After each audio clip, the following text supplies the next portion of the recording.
accelerate the pace of growth and bring a huge transformation to the lives of citizens in India.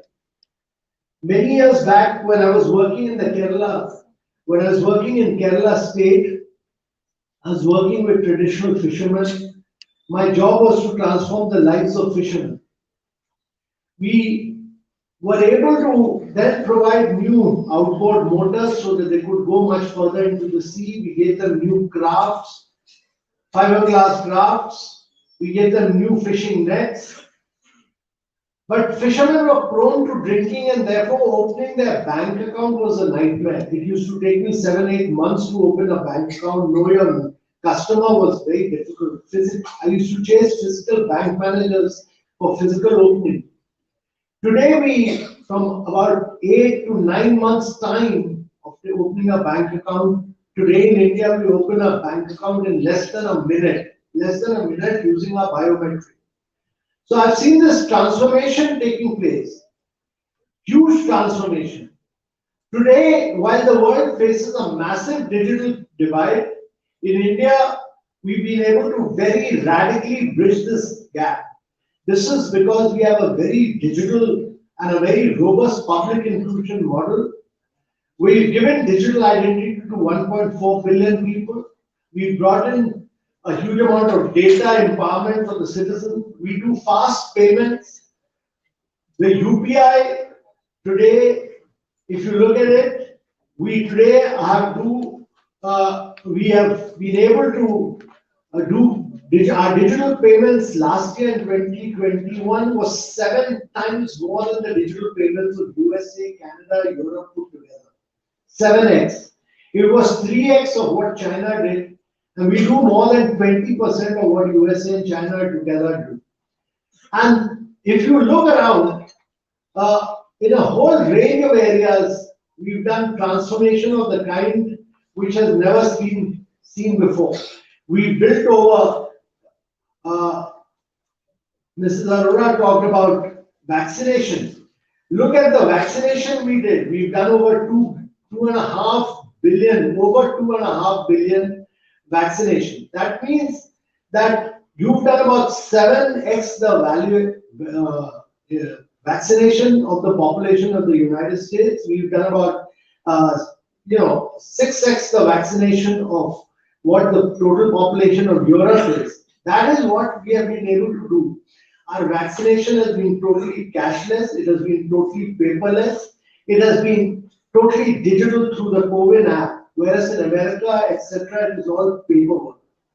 I've not used my debit credit card for over 3.5 years. I use just my mobile. My mobile is my bank. I use that for my payment. All my transactions happen through my mobile, which is linked to my bank account. And therefore, what India has shown is its ability to use technology to leapfrog. And if you look back, between 2015, when we started this Pradhan Mantri Jan Dhan Yojana, we opened over close to 400 new bank accounts since 2015. Every second bank account that was opened in the world between 2015 and 2018 was in India. 55% of the total bank accounts opened during that period was opened in India. So that is, if you look at about 400 million people, that is equivalent to the entire population of USA, just over a little more than the population of USA and almost twice the population of Russia. We've been able to, last year in UPI, we did over 4,800 crore transactions in 2021. As I said, that is 7x greater than the combined digital payments of USA, etc., 3x that of China. The size and scale of what we've been doing in India is just enormous. We've been able to give houses to over 3 crore citizens. Now, we should understand that 3 crore citizens is like providing every single citizen of Australia a house. We've given about 10.9 crore toilets to the people of India in the last 5-6 years, which is greater than the population of Germany. We've given about 8.1 crore households and 24.3 crore people have access to drinking water. drinking water in the last 5 years, which is equivalent to providing every single citizen in Brazil with clean drinking water. And we built over 55,000 kilometers of highways have been built over the last 7 years, which is equivalent to total road network length of countries such as Denmark, Taiwan, Czechoslovakia, and almost half of Europe has been built by India. And as I said, that COVID, we've done this over 2 billion, which is 6 times the population of the United States, 5 times the population of the European Union, 2.5 times the population of EU and USA together. And over 500 million people we've covered under the Ayushman Bharat scheme, which is again cashless, paperless. I can be living in Bihar, going to Tamil Nadu. So 500 million people is more than the entire population of the European Union. So that is what we've done. Today we are the fastest growing large economy. We are the number one fastest largest growing economy. We are the number one smartphone data consumer. We are the number one global fintech adopter. We have the second highest number of internet users. We are number two as far as our total number of mobile manufacturing is concerned. In a very short period, when we started Startup India movement, there were just 186 startups. Today we have over 80,000 startups. And we have over about 110 unicorns, and our space of making this startup is just about 3.5 to 4 years, whereas in other parts of the world it takes much more time. So what we've been able to create the world's best digital public infrastructure model through Jam Trinity, through UPI, through CoWIN, through Bharat Bill Pay, through a whole range of new products such as CoWIN. Now we are creating digital health identity. But it's important to understand that why positivity is necessary. Positivity is necessary because today in the world about 4 billion people do not have a digital identity. 2 billion people in the world do not have a bank account. Over 133 countries do not even have a fast payment model. So there is no scope for negativity in today's world. If you are being negative, you're only taking the country backward, you're taking the world backward. You need a large set of people who believe in what is being done and who believe in positively contributing towards a Jan Andolan which will take the country forward. The challenge for India is to grow at very high rates of 9 to 10% for 3 decades, year after year, year after year, year after year. So that we become, as the Prime Minister said, we become a fully developed country by the time we become 147. Now the difference in growing at 9% and the difference in growing at 6% is very huge. The compounding power of growth is enormous. And therefore only positivity can enable us to become a developed country by 2047. Every citizen must contribute towards positivity to enable India to grow, to enable India to prosper. And only when India grows and prospers, we'll have distributed equity. You can't be distributing poverty, you have to distribute growth amongst the people. And therefore, it's very necessary that we actually grow at rapid rates. Fortunately, while we have done all this developmental work during this period, we are also going to host India's G20 as the leader of the world. We are going to host G20 next year. This gives us a huge opportunity to provide a leadership to the world which is in the midst of a crisis. And as I said, during the crisis, there is a need for greater positivity. And therefore, this G20 really provides us to give this India narrative, to tell the world that we believe in inclusive and resilient growth, that we believe in driving health and education, we believe in driving SDGs, we believe in climate action. It's a moment of opportunity, not a challenge, and we believe in women development. Because women comprise today, there are more women than men in India. There are 1,074 women to about 1,000 men now. That's the latest data. And without giving without women being in leadership position, without women actually getting jobs, without women leading in education and health, it will not be able to transform India. And therefore, with these broad priorities, as the Prime Minister announced in Bali, these are our broad priorities in addition to displaying our huge soft power on what we've done through digital transformation, on being the mother of all parliamentary democracies. In India, democracy has been there from the time of Rig Veda. It's been largely talked about in Mahabharata, and therefore, this is an opportunity to tell the world that we've grown with a democratic model, unlike some other countries which have grown with a model which is closed. And therefore, for us, democracy means the citizens, it means the people of India, and their positivity has to be the prime mover for bringing change and growth and development in India. So I'm truly delighted that this movement for positivity has taken roots. We need many more change agents, but we need all positive change agents. And I'm so delighted that there are such remarkable people sitting in the audience, in the dais today. They are all very remarkable people because they've done such distinguished work in the field. They've done transformational work from across education, health, disability, to a vast range of areas. They've done such transformational work, which is full of positivity, full of admiration, full of so much to learn from them. And therefore, I greatly appreciate and congratulate all of them. And I really congratulate the organizers for having taken this big step forward towards ensuring and bringing positivity in India. That is the need of the hour, and that is really the need for the citizens of India. Thank you very much.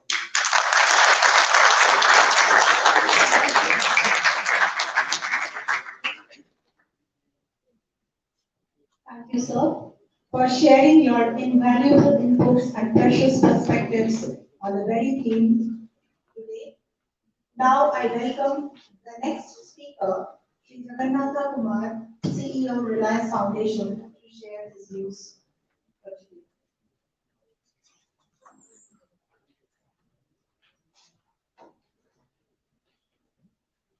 A very good afternoon to all of you. I'm honored to share some thoughts on the subject of equality in practice. I firstly thank the organizers for having me here to speak about this and to share some thoughts from my perspective. And it's always hard to follow Mr. Amitabh Kant in terms of taking the narrative forward on the positivity and what one can do to the nation. But I'm here to speak about some of our experiences, share these thoughts based on the work that we have done. I represent Reliance Foundation as CEO, and what I would to share some of our thoughts in terms of how we can reach the inequality, and particularly focusing on the matters of economic inequality and gender inequality, largely around the work that we do. First of all, when I was thinking of this topic, I was kind of thinking, what is equality basically? Equality is the state of being equal, and if you look at it mathematically, it's equals to equals 4. It appears to be equal in terms of value, but at the same time, on the left side, you have 2 plus 2, which is different from the right side, which is 4. They are 2 different things, but they are equal. So apparently, both are equal, but there is diversity on the 2 sides, which is what we need to really address when we talk about developmental initiatives. In a country like India, which is pretty diverse, there are people who are different because of various circumstances, socio-economic and gender and so on. So basically, equality doesn't necessarily mean homogeneity. It's about bringing in equal opportunities to the entire society. It's often said that people are born free, and it's taken that equality means equal treatment and reward for all. However, despite a strong appeal to our hearts, the notion of absolute equality of all cannot be realized in practice. So people are neither equal, as I said, in terms of their physical features or in respect of their mental abilities or socio-economic backgrounds and so on. Their capabilities are different. There is diversity across all of us. Hence, absolute equality is not so much a reality. So, but equality is nevertheless very important for us.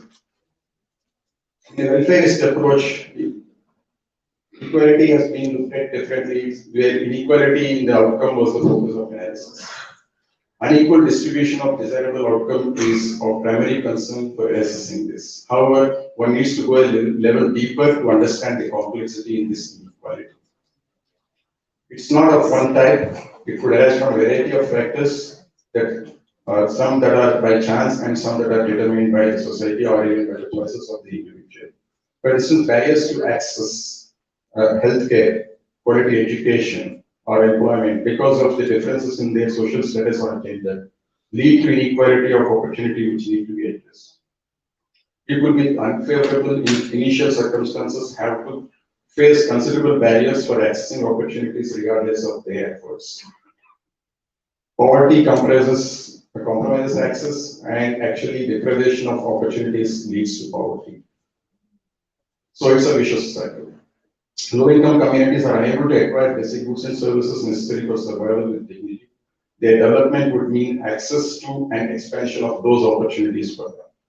We need to focus on equity by creating equality of opportunity and not just equality of outcomes. So basically, it's not just by way of distribution, we have to create those opportunities for them to prosper. Ms. Khan talked about sharing of prosperity, distribution of prosperity that comes by way of creation of those opportunities and creation of those opportunities across the board. Rising inequality has been a global phenomenon. Economic inequalities, as I said, intersect and often lead to other forms of inequality that inhibit upward mobility and increase intergenerational gaps. Indian economy has been growing at a healthy rate. Mr. Kant also talked about it at length in terms of the numbers that he has shared over the last several years, and we have seen more than doubling of per capita GDP in the last 10 years. While we celebrate that at an aggregate level, we have also seen disparities continuing. This is why we are here to talk about positivity and how to bridge those disparities. These disparities became more evident during the pandemic, all of us know. The widening gaps and rising inequalities affect women and girls the most. Women, children in particular, in general, and girls the most. Economic, social, and cultural factors are responsible for gender inequality in India, and despite some policy measures that are being made to address this. So this basically requires us to ensure equality of status for women, where we have still miles to go. Women have the power to transform the lives of those around them when they are given equitable access to resources. Digital tools and services are essential part of those resources in the digital era. Mr. Kant spoke at length in terms of what progress we have made on the digital front in the country. Last 20 years, we have seen tremendous progress. The advent of digital and technology actually has changed a lot in our country in terms of progress we have made. We have seen the death of distance, now we have seen the death of divide in terms of the inequalities that still exist. Digital technologies can help in creating a level playing field, and they will help us bridge that divide, particularly when it comes to gender divide. So we need to simultaneously address the gender digital divide. Girls and women in rural areas often face gender-based restrictions on their use of information and communication technologies. We have to boost women's participation in the digital world so that they can become leaders and activities. Yes, we have heard just now that we have progressed a lot in terms of penetration on the digital front across the country, but we still see a lot of gap between the usage between men and women. For example, today the internet usage amongst men is about 50% in the country, and it is stagnated at about 30% for the women. So this is where we first need to bridge the gap and take it forward as we progress on this.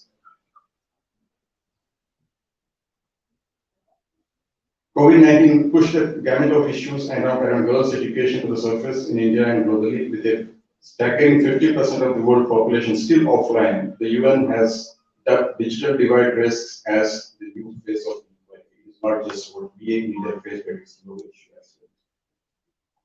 During the pandemic, when the entire education system moved towards an online mode of teaching, it amplified an already extensive list of gender inequalities, one of them being inequitable access to digital devices for girls. It's not just about the access to service, but it's also important to get the access to those devices so that they're able to use those devices. The situation gets further compounded if a girl comes from an economically vulnerable family, lives in a remote and rural area, or is disabled. There is an urgent need to address and bridge this gap. The efforts need to focus on three interlinked areas: access to digital literacy and online safety to promote digital gender equality for girls. Digital learning needs to change from being an impediment to girls' education to a powerful enabler that empowers girls. Women are not just contributors to the economy, society, and community, but also pillars of strength and stability. It is crucial that investment is made to bridge the gaps of unequal opportunities. The gender-inclusive digital learning ecosystem can be a game changer that achieves transformation where all children have equal opportunities to access quality education. A digital approach to education can empower girls to reach their full potential. Using the power of technology could be one of the most important ways to transform society. All of us know that many girls after a particular age are not allowed to attend schools for a variety of reasons. And partly that can be addressed if we are able to use the digital technologies in an effective way. Education helps in acquiring knowledge, skills, values, and understanding. It enables a young person to think in new ways, develop agency in society, and make informed choices and decisions. These outcomes are not easily measurable in the same way as examination results are, but can be seen as important outcomes of education. Rising inequality has social consequences. There is a clear need to pursue inclusive, equitable, and sustainable growth, ensuring a balance among economic, social, and environmental dimensions. This needs to be a participatory approach amongst public sector, private sector, and the people that are expected to be impacted.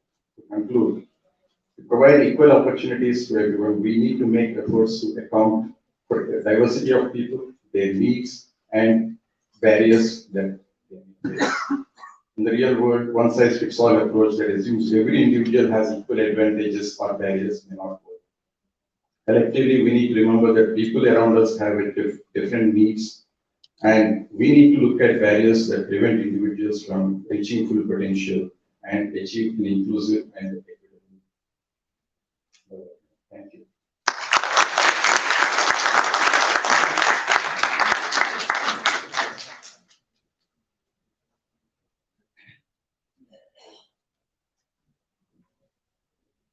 Thank you, sir, for sharing your precious perspective on today's theme.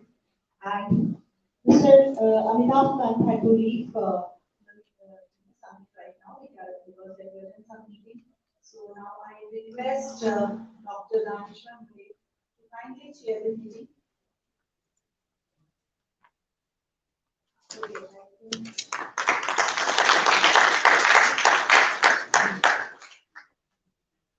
Thank you, sir.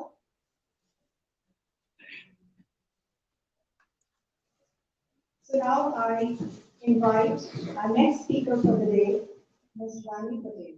Over to you, ma'am.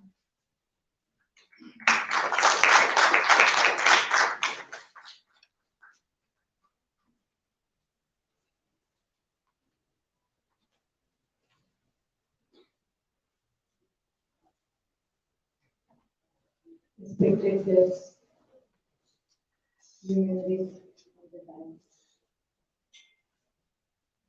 I think I don't have much to speak because my co-speaker has, like, he has got all my concerns in front of you. But definitely, this equality in practice topic and organizing this summit for positivity, I must congratulate मैं कोटि कोटि नमन करती हूँ doctor मूले को, क्योंकि इस वक्त हमें शायद इस तरह की एक भावनाओं को, अंतर भावनाओं को जागृत करने की बहुत जरूरत है। स्पेशली कोविड के बाद मुझे लगता है कि हम सारे एक गतिहीन और बिल्कुल अंधकार की शून्य की तरफ हम बढ़ रहे हैं। हमें किसी तरह की कोई मोटिवेशन दिखाई नहीं पड़ती। ऐसी परिस्थितियों में मुझे लगता है कि इस तरह की मोटिवेशन, स्पेशली जो समय इन्होंने लीडरशिप इन पॉजिटिव ऑर्गेनाइज किया, I must congratulate Dr. Murli and again I will say accept my 40 sir, जिस टॉपिक को आप बता रहे थे, हमारे पूर्व राष्ट्रपति रामनाथ कोविंद जी, जब उन्होंने अपने हिस्से की ऑनर को जो मंदाकिनी और प्रकाश बाबा जी को समर्पित कर दिया, जब इस प्रकार से कहीं पर भी हमारी अपनी रिस्पेक्ट को और हमारी अपने ऑनर को दूसरे जगह दे देते हैं, दूसरों के लिए हम देते हैं, इससे बेहतर तो और कोई जगह हो ही नहीं सकती है।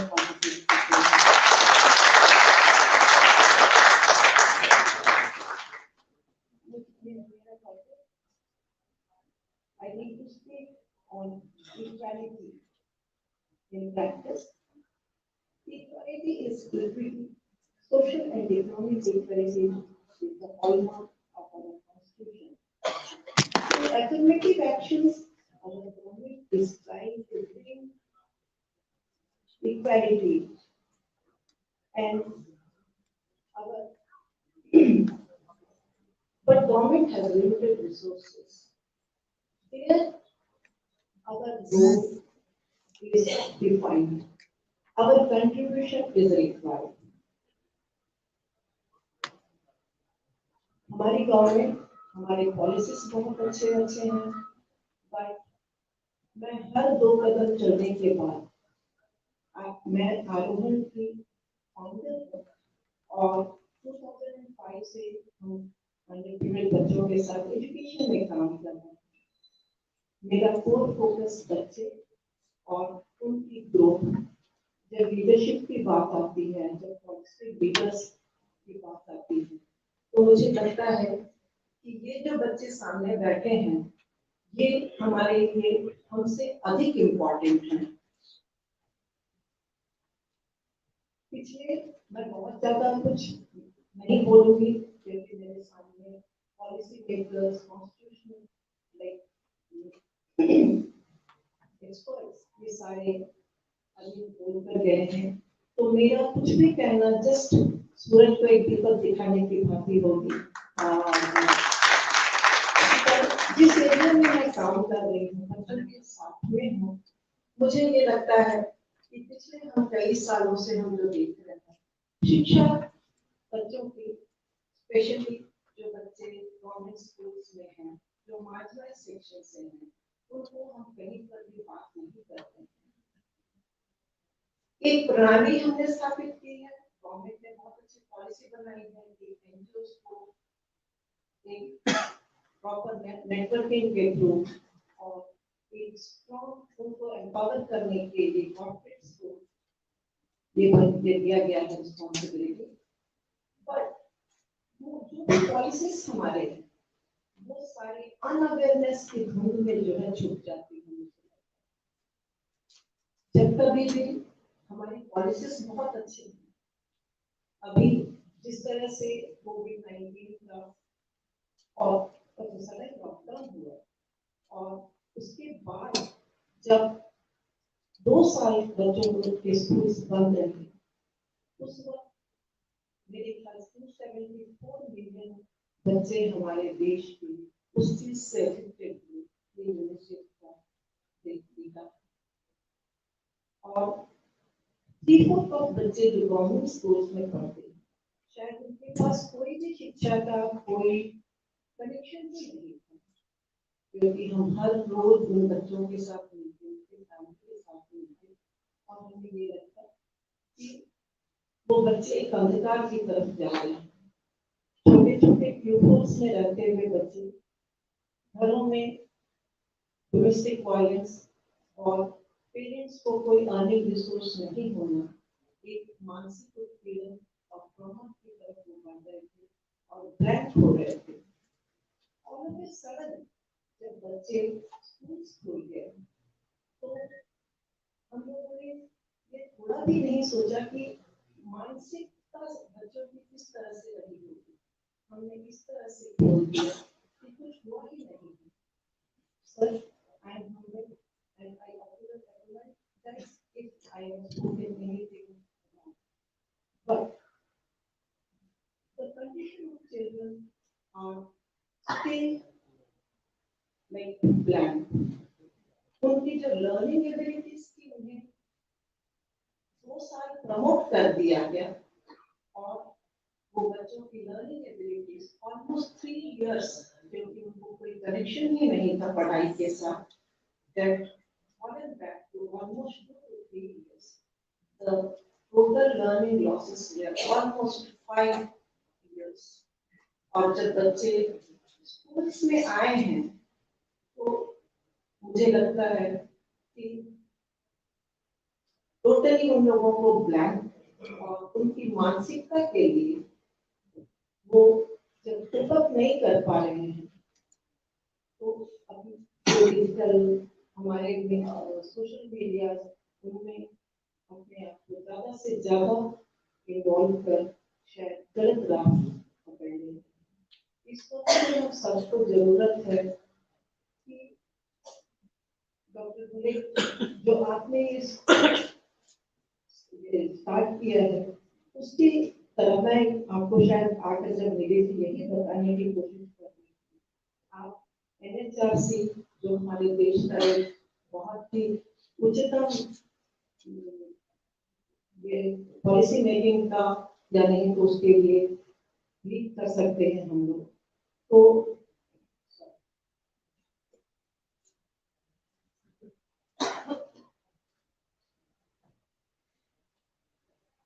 ऐसे में हमें बच्चों की शिक्षा के लिए हमारे स्कूल्स के लिए हमें क्या करना है, आप शायद बेहतर बता सकते हैं।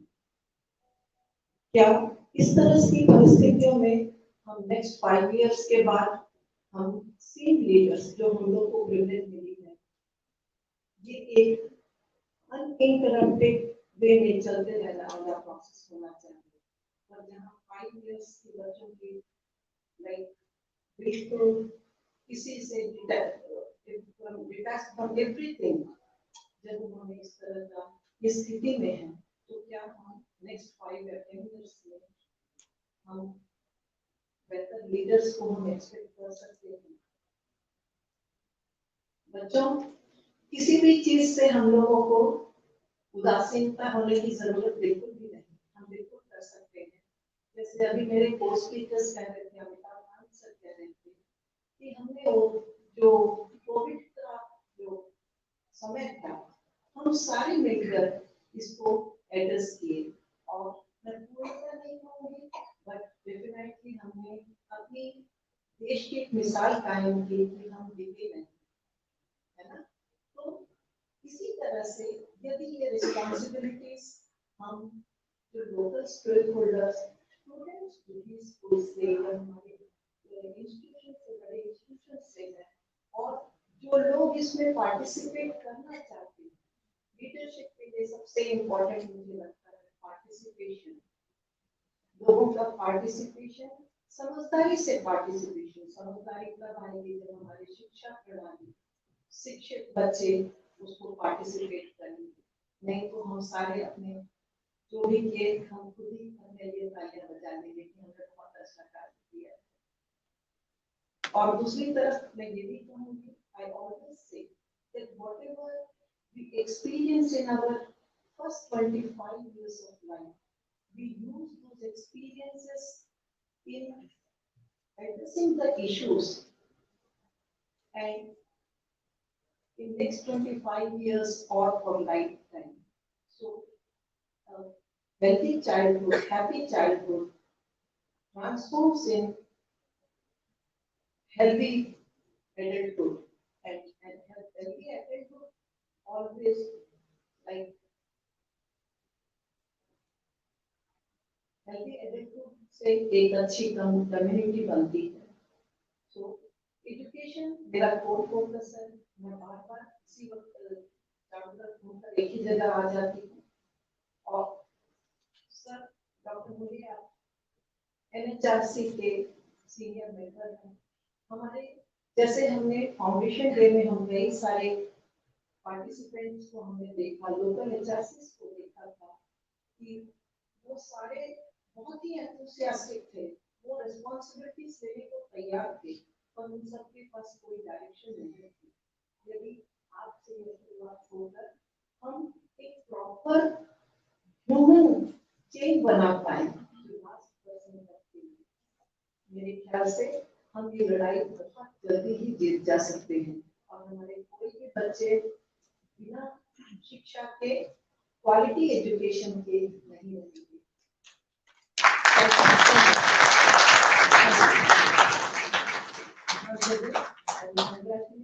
और मैं एक अपनी पर्सनल छोटी सी शेयर करना चाहूंगी। मैं डॉक्टर मोले के इस ये दिए हुए अपॉर्चुनिटी को मैं आकर बोलना चाहती थी। हमारे हेल्थ सेक्टर इतने डिफरेंट है। 3 days ago I lost my brother who was suffering from diabetes because of small, like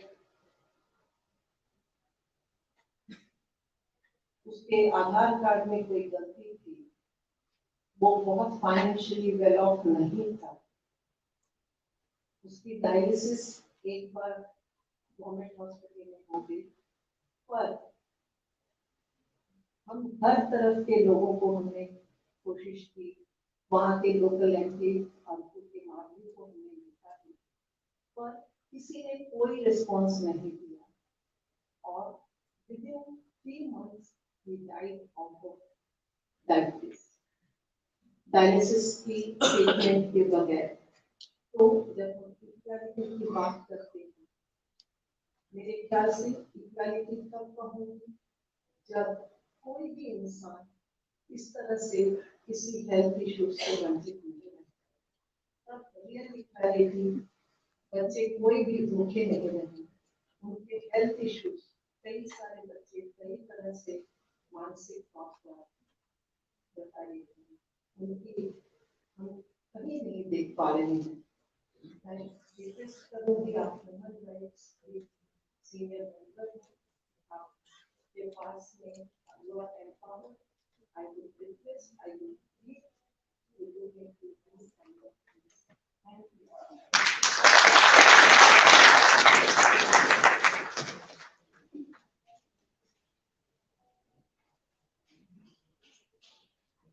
Thank you, ma'am.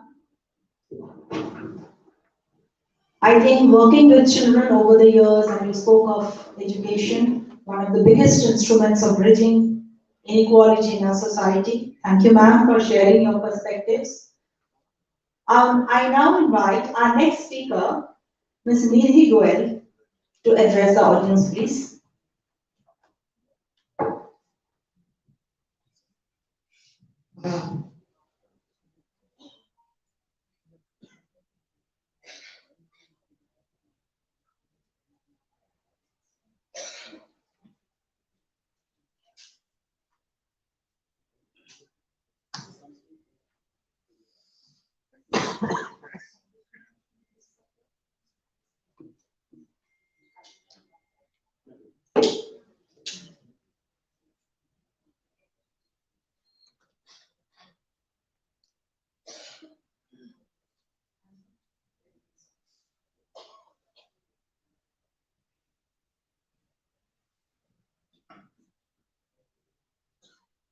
सभी को मेरा नमस्कार।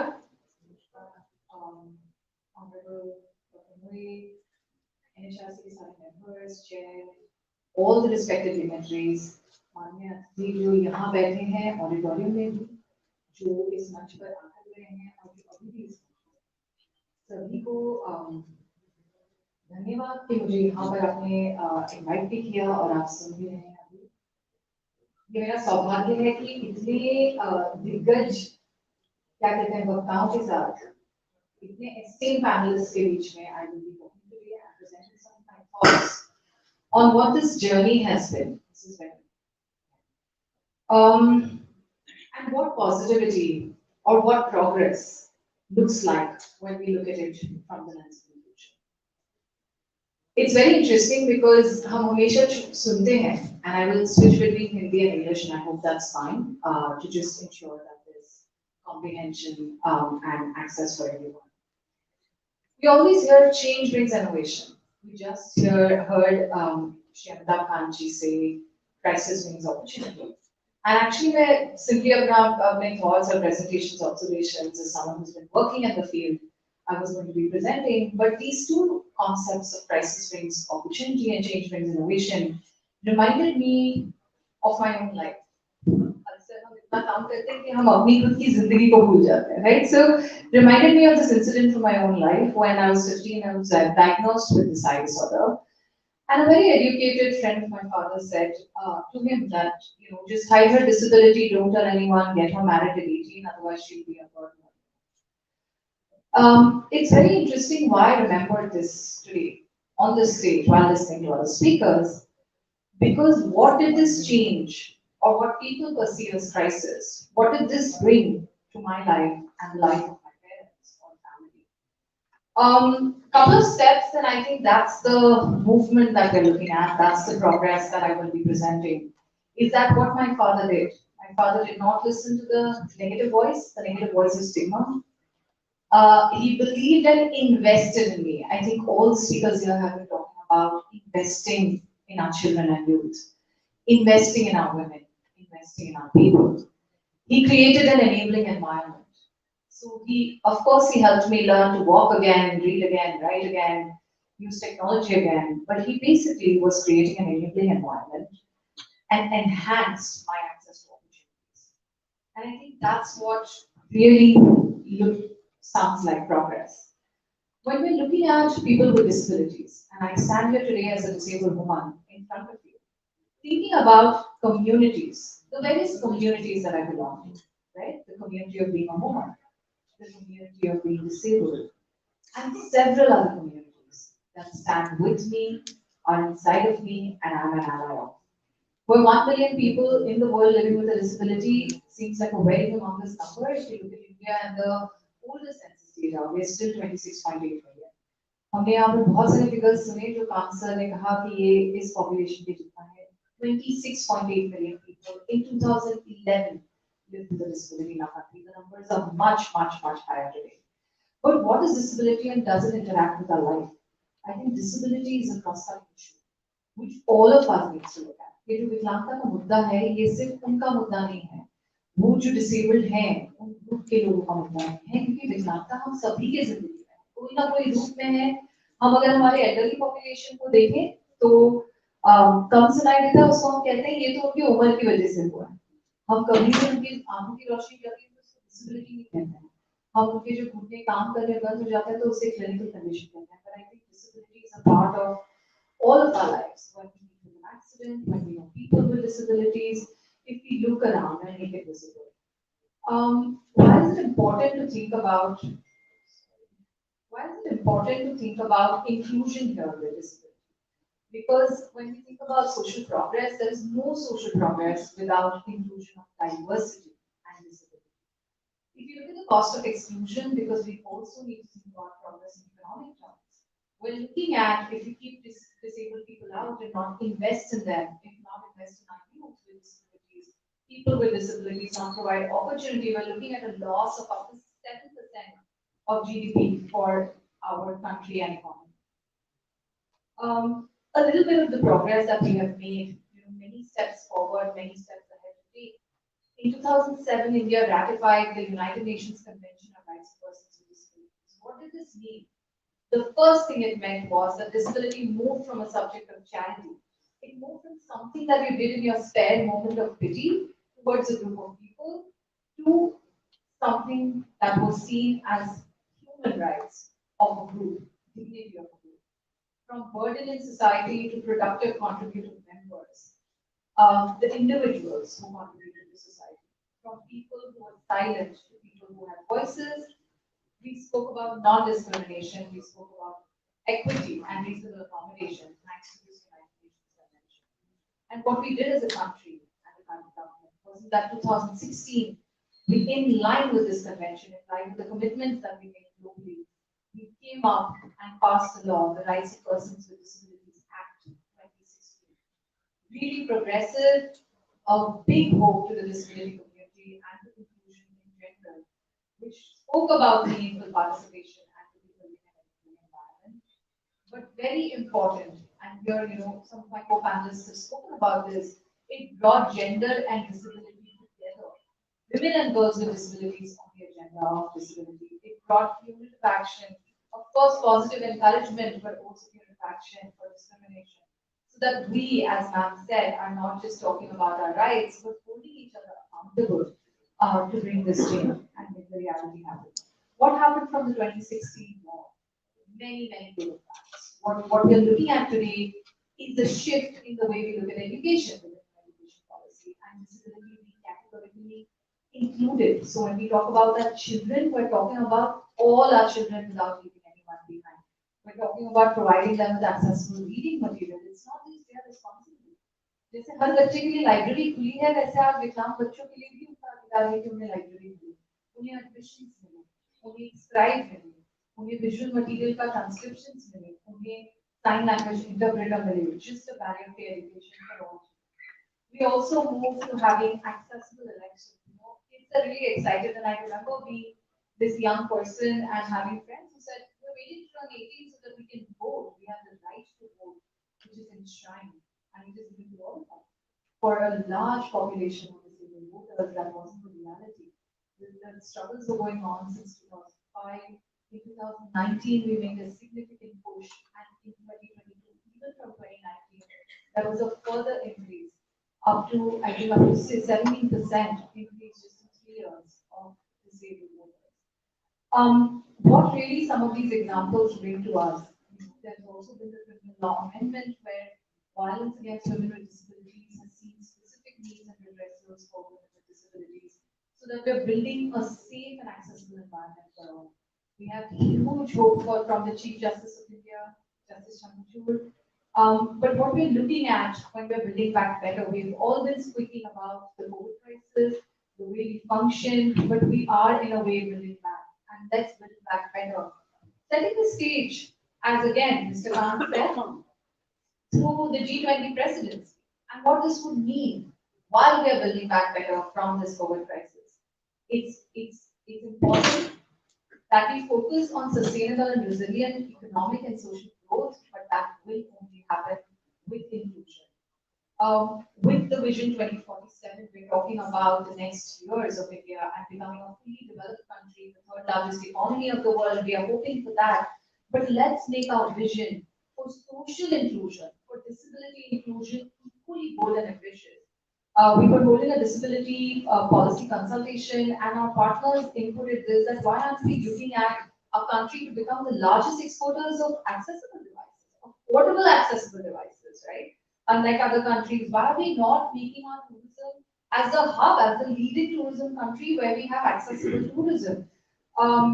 Why don't we look at our youth with disabilities leading in diverse forums as well as globally? We need to learn to challenge the stigma in society, even in our way forward, to shut down the negative voices, to shut down the voices of judgment. And only then our progressive policies and laws will become a reality of implementation. It will shift the education. For example, special schools are still seen as a social justice issue and not as a human resource development. Right. And so shifting that will happen only when we challenge the stigma. While we are transforming digital economies, why don't we make people with disabilities our mentors and leaders so that they can ensure that there's universal access within these digital economies and we're not mimicking or continuing at the fault lines of physical inaccessibility. And the last one, we really need to converge our efforts when we're talking about the health missions and health schools, when we're talking about rural livelihood missions, we're talking about Swachh Bharat. While we're doing all of this, if we make a Sugamya Bharat, we will all be able to progress. Because becoming visible, being present in data, having disaggregation there is critical, having disabled youth, seeing them as demographic dividends and leaders of tomorrow is critical. And सबका विकास तभी होगा जब सबका साथ होगा, सबका प्रयास होगा, and we will not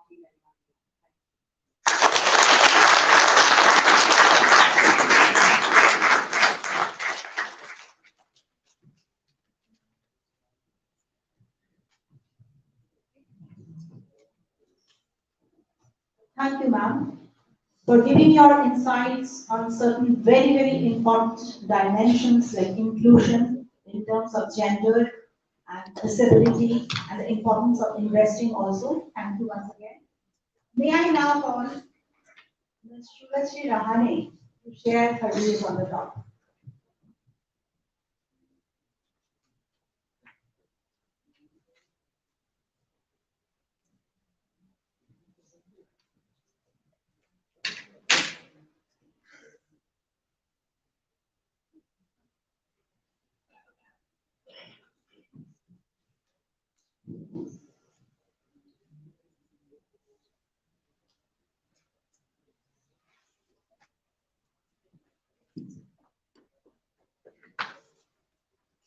Good afternoon, everyone. I am Shulashri Rahane.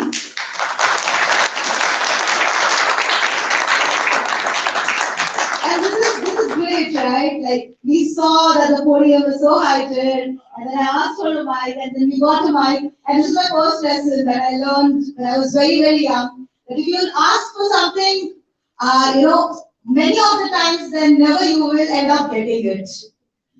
So I would like to start with quoting what our 14th president said in the morning, that when people see a glass half filled with water, positive people will say it's half filled with water, negative will say it's half empty, and somebody would say it's half filled with water, half filled with air.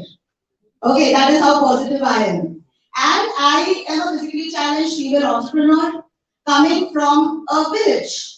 So all of the inclusion parameters that we have been talking about, I think I fulfill all of those, and that is the reason I think it is good that I'm talking about equality. Thank you so much, Rishikumar sir, who has been my mentor from an extremely long time and a youth supporter, to call me and give me the stage. A lot of people have a lot of experience. I think I'm one of the youngest speakers over here, and my experiences come from my stories. So I'm just going to give you quick 2-3 stories from my life that talk about positivity, that talk about equality. So when I was extremely young, when I was 7 years old in 4th standard, I had this major surgery named Irizarro. The doctor told my parents that I won't be able to go to school for 1 year at least. And I love going to school. So I was extremely sad that somebody else, which is my parents and my doctors, they are taking a decision for me in a situation which was not chosen by me. Disability, not chosen by me. Right? So I was extremely sad. And when the surgery was done, when I went home, there was only one thing that I had in my mind, which was my mind, my willpower. Every day, with the help of the bed, with the help of my parents, with a walker, I tried to stand. The pain was excruciating.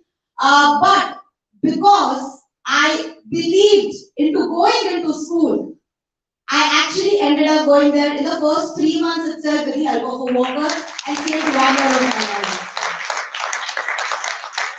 So this gave me a really good learning, which is to become your biggest cheerleader. Don't become a victim of your circumstances.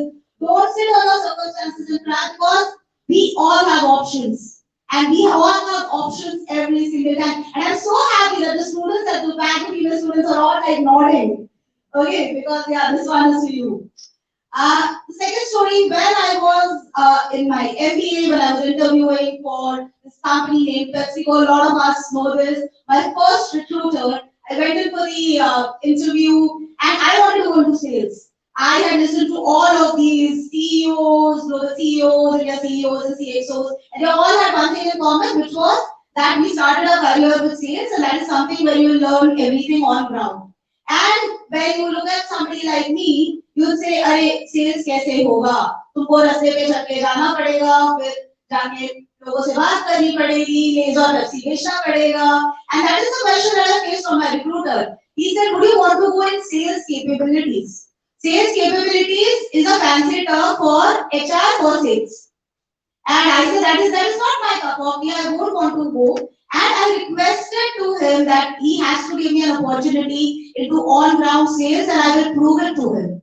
And he was kind enough to give me that opportunity. And in the first year of my working on-ground sales, I ended up winning the area sales manager of the month 4 times in the first 12 months itself.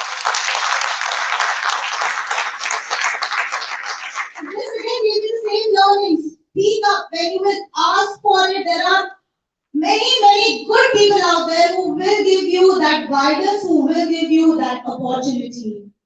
Come to 2018, when I was working with HP, I was in a global diversity and inclusion team. And there's one incident which I really remember, which was around stigmatization of this word disabled. I was leading this committee. I think a lot of people in the committee who were disabled did not know that I was disabled as well. So there were 17 people with disabilities in HP, and 16 of them signed up for the program that we were doing. But one girl said, I will not sign up because I have achieved more than everybody else and I am completely able. So why are you calling me disabled? And this was a stigmatization that I felt at that time.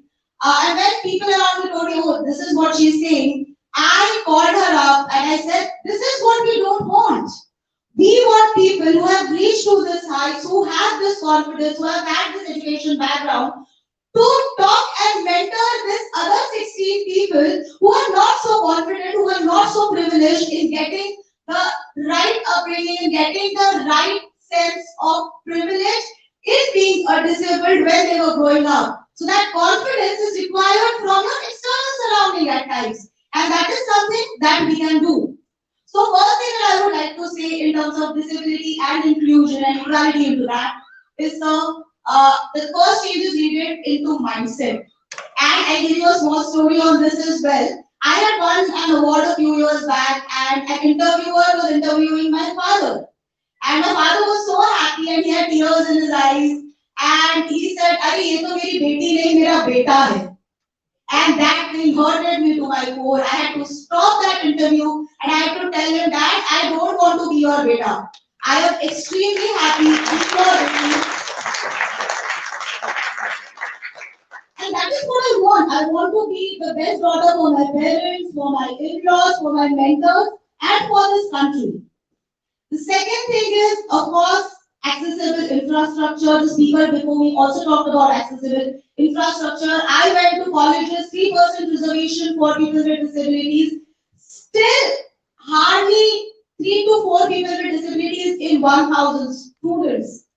Okay, so that is not even 0.1% of that. So in that sense, when I realized why this was happening, it was happening because the curriculum is not accessible. The curriculum is not accessible, the infrastructure is not accessible, the travel is not accessible. I am somebody who used to walk in the college and sometimes fall, sometimes walk to the third floor for classes because my parents had prepared me for that because I have this physical disability in my family.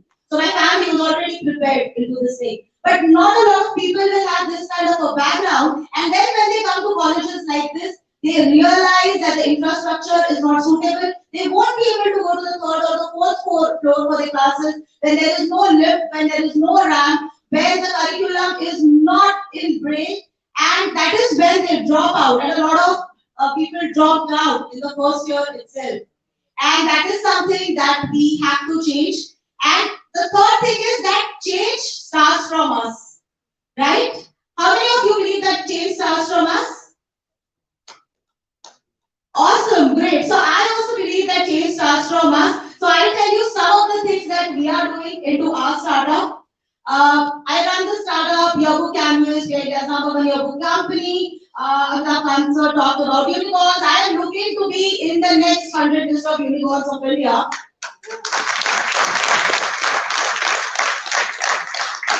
And we run a campus ambassador program, and 20% of this campus ambassador program, something that has been done extremely consciously by me and my team, is that 20% of the students in this campus ambassador program are students with disabilities, and we are preparing the curriculum for this program depending on various forms of disabilities because we cannot categorize it under one thing, right, which is disability. There are various requirements and we have to act on that.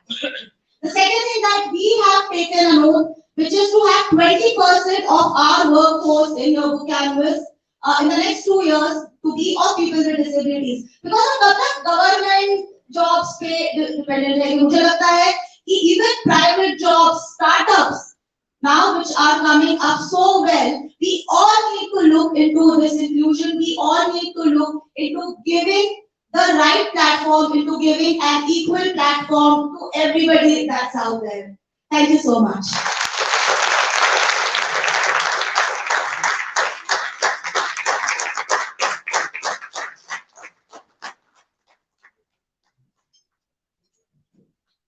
Thank you.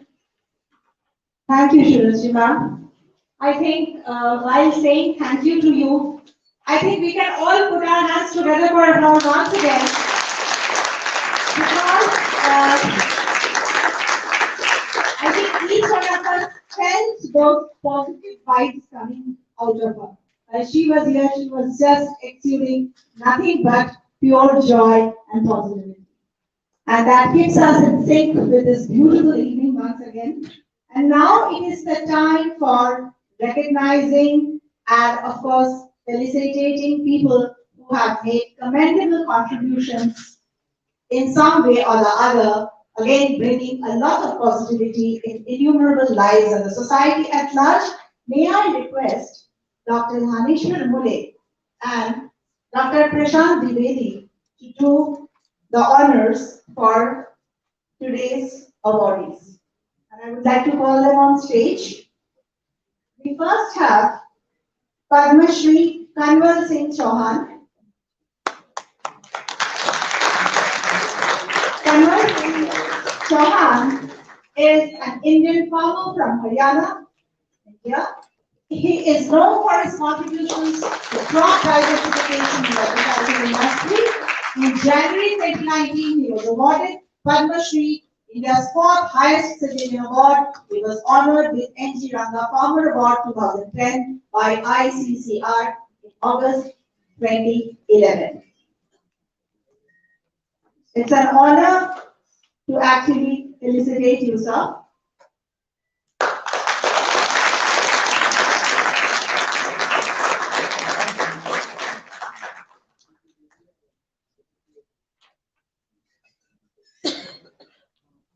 Our next awardee is Dr. Priyank Jain.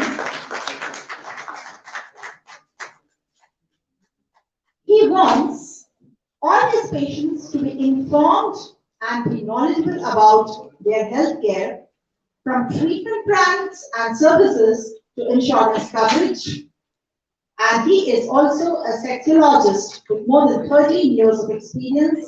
He has an MD in medicine. Do we have Dr. Priyank here?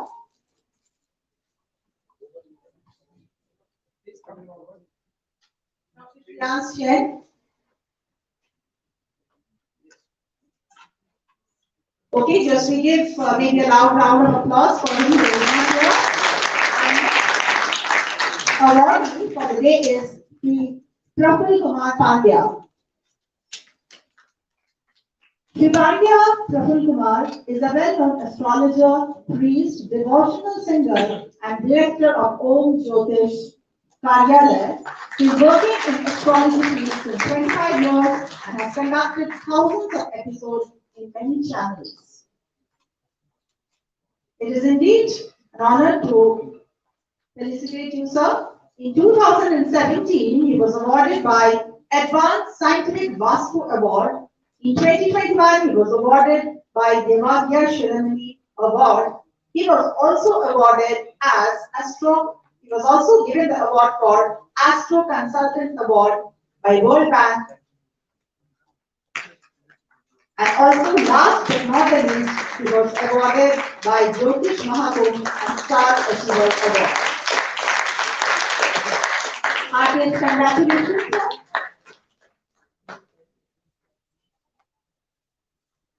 The next awardee for the day is Shri Ghanshyam Gupta Zaveri. Welcome to the stage, sir. Now, just very interestingly put, do we have Shri Ghanshyam Gupta Zaveri?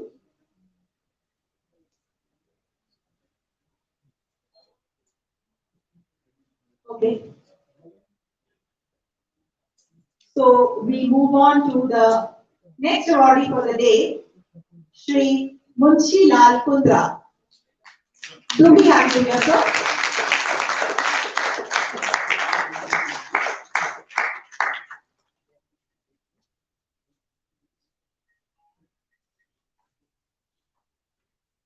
Congratulations, sir. So respected Shri Munshilal Kundraji has served the Air Force for a very, very long time, and he has actively participated in social work as the National General Secretary of Bhairava Samaj. He is also making rather lots of contributions in the field of social work.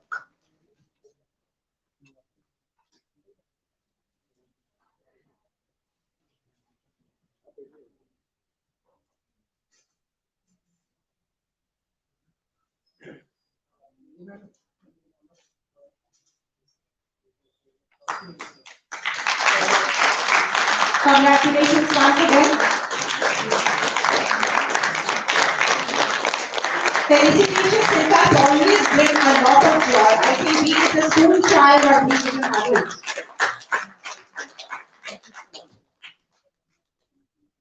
We would also like now to invite Shri Vijay Adhav. Shri Vijay Adhav, are you here?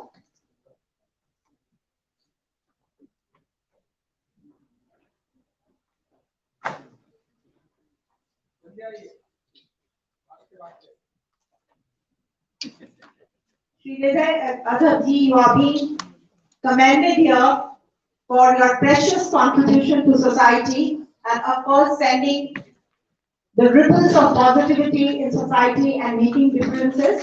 Please put your hands together for him.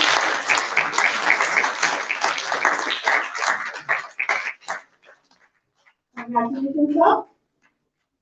Next we have Shri Sanjay Dharmpal Singh ji. Do we have you here?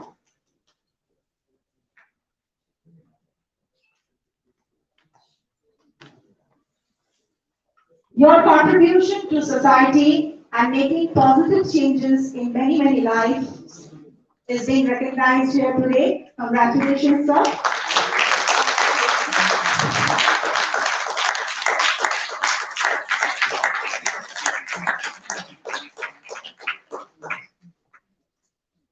Our next recipient for the award is Shri Vaidya Gaurav Ji Gupte. We have you here, please. Shri Vaidya Gaurav Ji Gupte.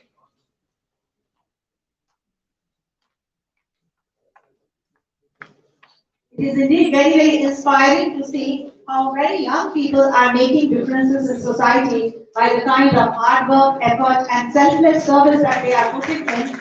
So congratulations.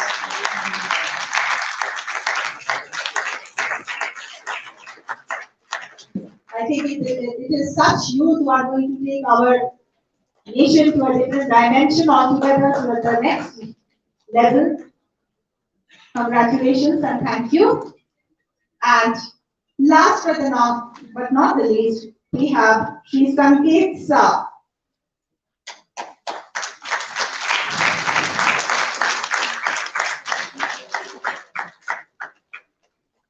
Heartiest congratulations, Sanket ji. Again, I think it is very, very heartening to see a very young person coming and he has contributed in his own way in the realm of positivity.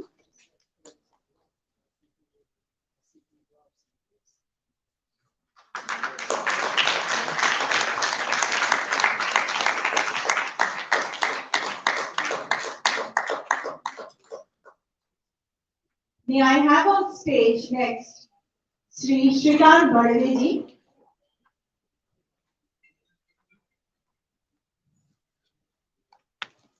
Congratulations, sir. Your contributions to society and bringing in positive changes to many, many lives is being recognized here. And it is an honor and privilege to do so. Heartfelt congratulations to you.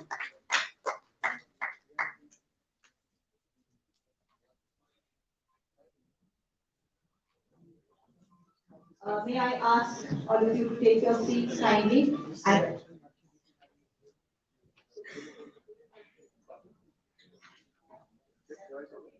So, thank you audience for being with us, and with this we close this particular session. I think Invaluable insights have been shared, and thank you for participating in this summit. Thank you.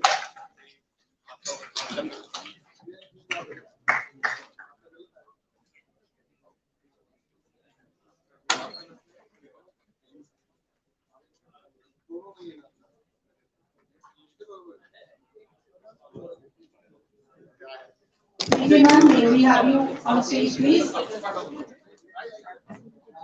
Without any interruption, we're going to start the next session. US External Affairs, Madam Lakh is already here. So she will be joining us on stage straight away. Thank you.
Yes, yes.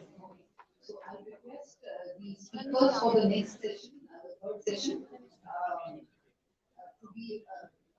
to come and be seated on the dais. In the meantime, ICCR head Sri Vinay Sahasrabudhe amongst us. He also soon take over the dais. Yes. Once he's on the stage, let's all welcome him with a big round of applause.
Ladies and gentlemen, as we commence for the third session, I request speakers to come and be seated on the dais, which include former Secretary, Government of India, Aruna Levi Sharma ji, Sri Sandeep Vaslekar ji, and Sri Jagannath Patil ji of NAD, Anurag Dua ji of Ernst and Young, and Madam Carol Sheikh Anisha Sheikh, Executive Director WTC, to come up on the dais.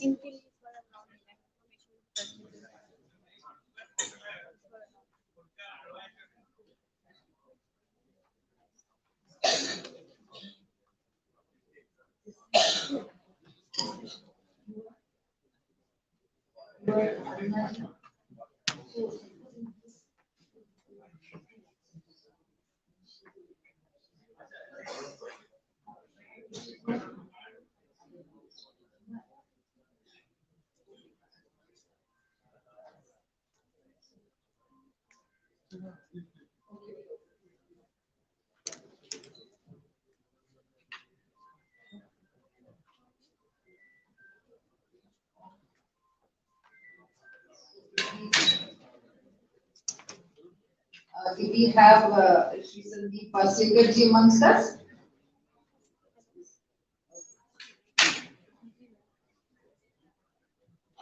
And Madam Carol Nisa Sheikh, do we have her with us? There, I would request her to come and join us on the dais.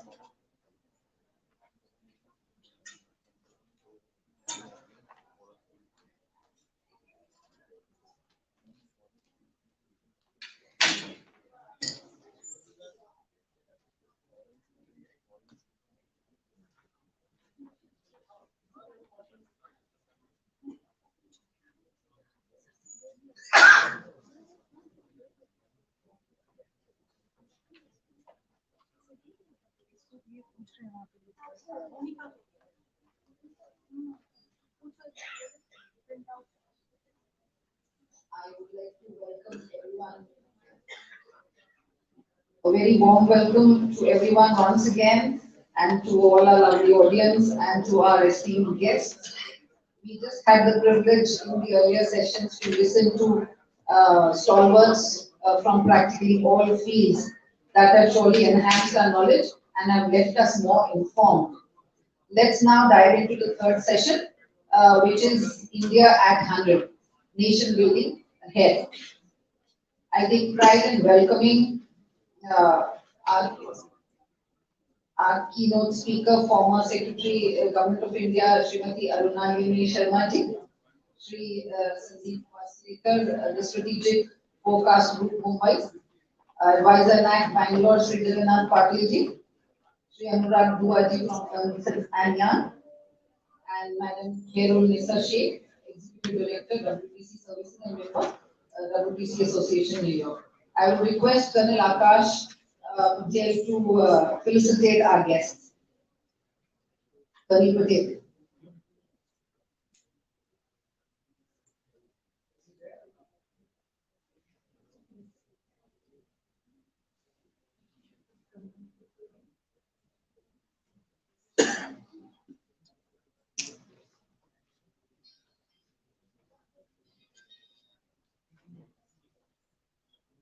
Will excuse us for this little kind of break in between.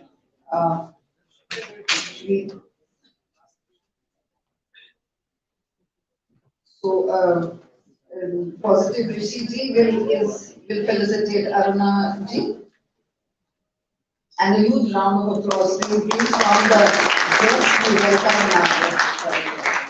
Then we welcome Sundeep Paslekar ji.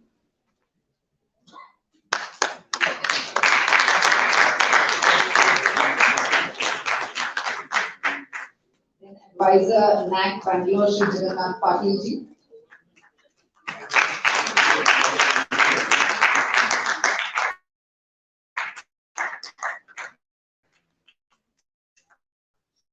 Anurag Duaji.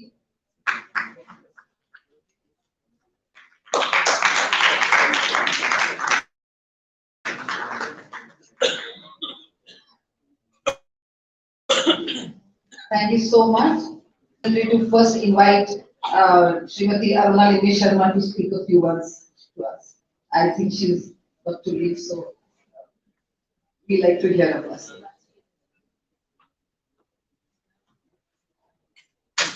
Very esteemed panelists, and so the guests. Definitely positivity is the mantra which an individual, a society and a country has to live by.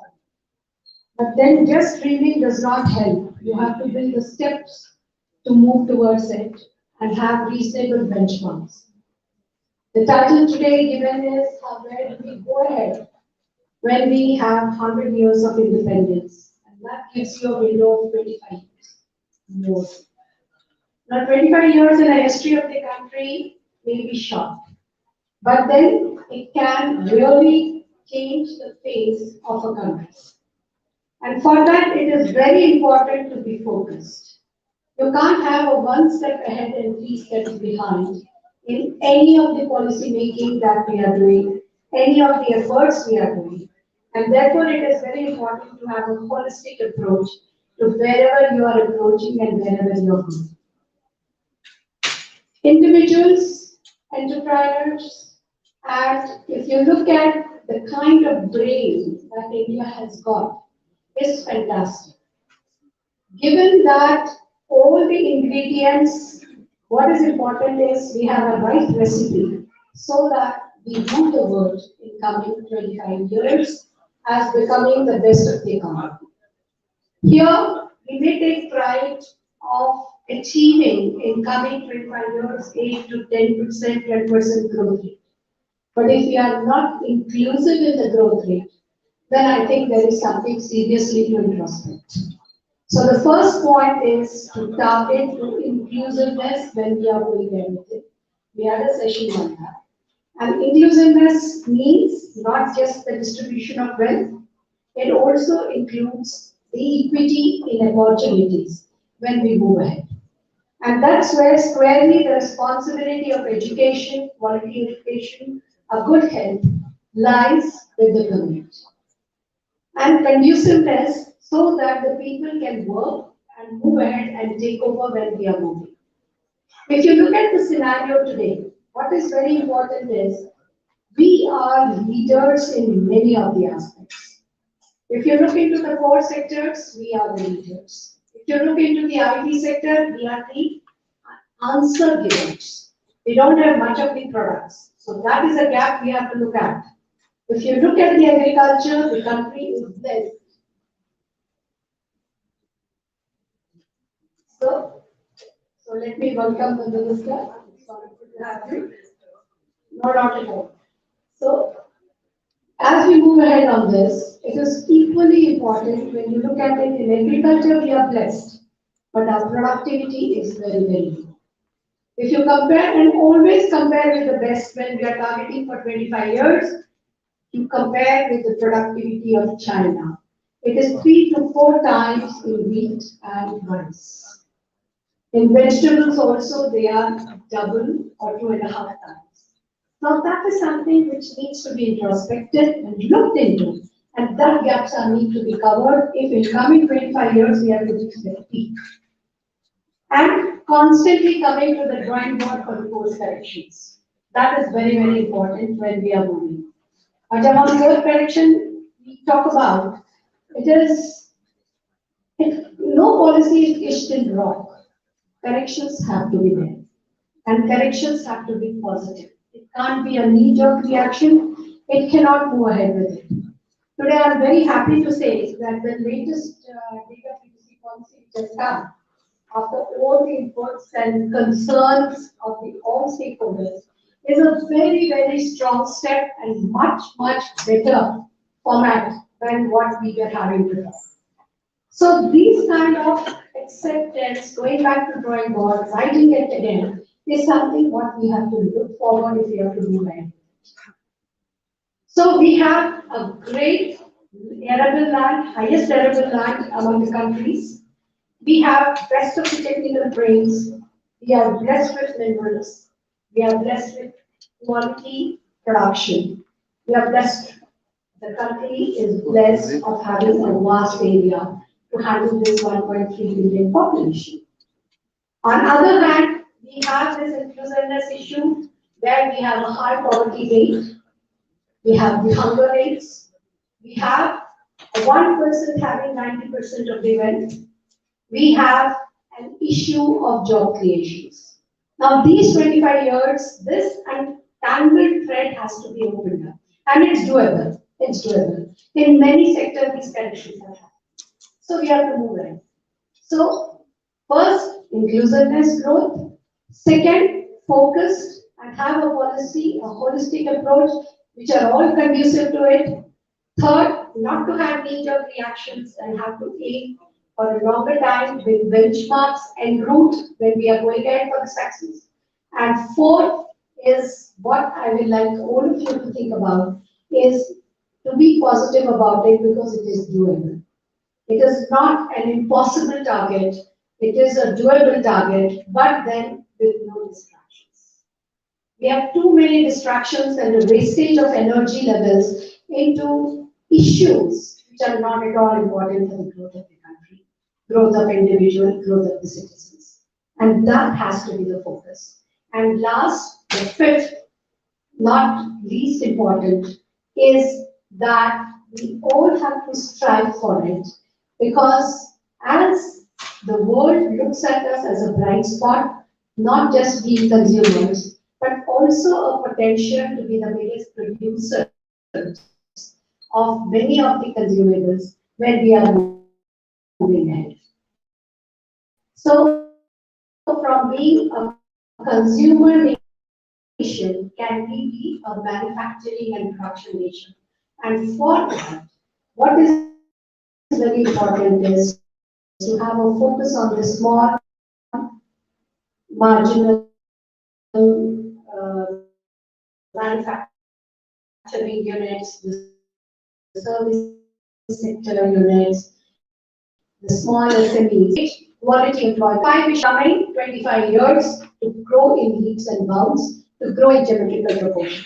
But as a devil's advocate, I will say any distraction will delay this process, will hamper this process, may completely collapse the process. So therefore, very important, no distractions, have a focus and move ahead. Thank you so much. Thank you so much, Madam Aruna, for the nice words, good words that we got to hear. Now we have, it's our honor and pleasure to have the Minister of State External Affairs with us, Lakh. It's a very, very warm welcome to you, Madam. As India marches, we like to felicitate her first. and welcome her on behalf of the Movement of Positivity.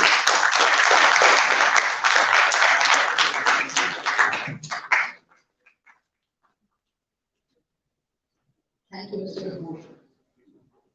As India marches ahead with glorious 75 years behind and looking forward to being Vishnu Guru at 100, who better than External Affairs Minister of the Government of India can show a mirror of India's role on the world stage as we celebrate Positivity Summit today.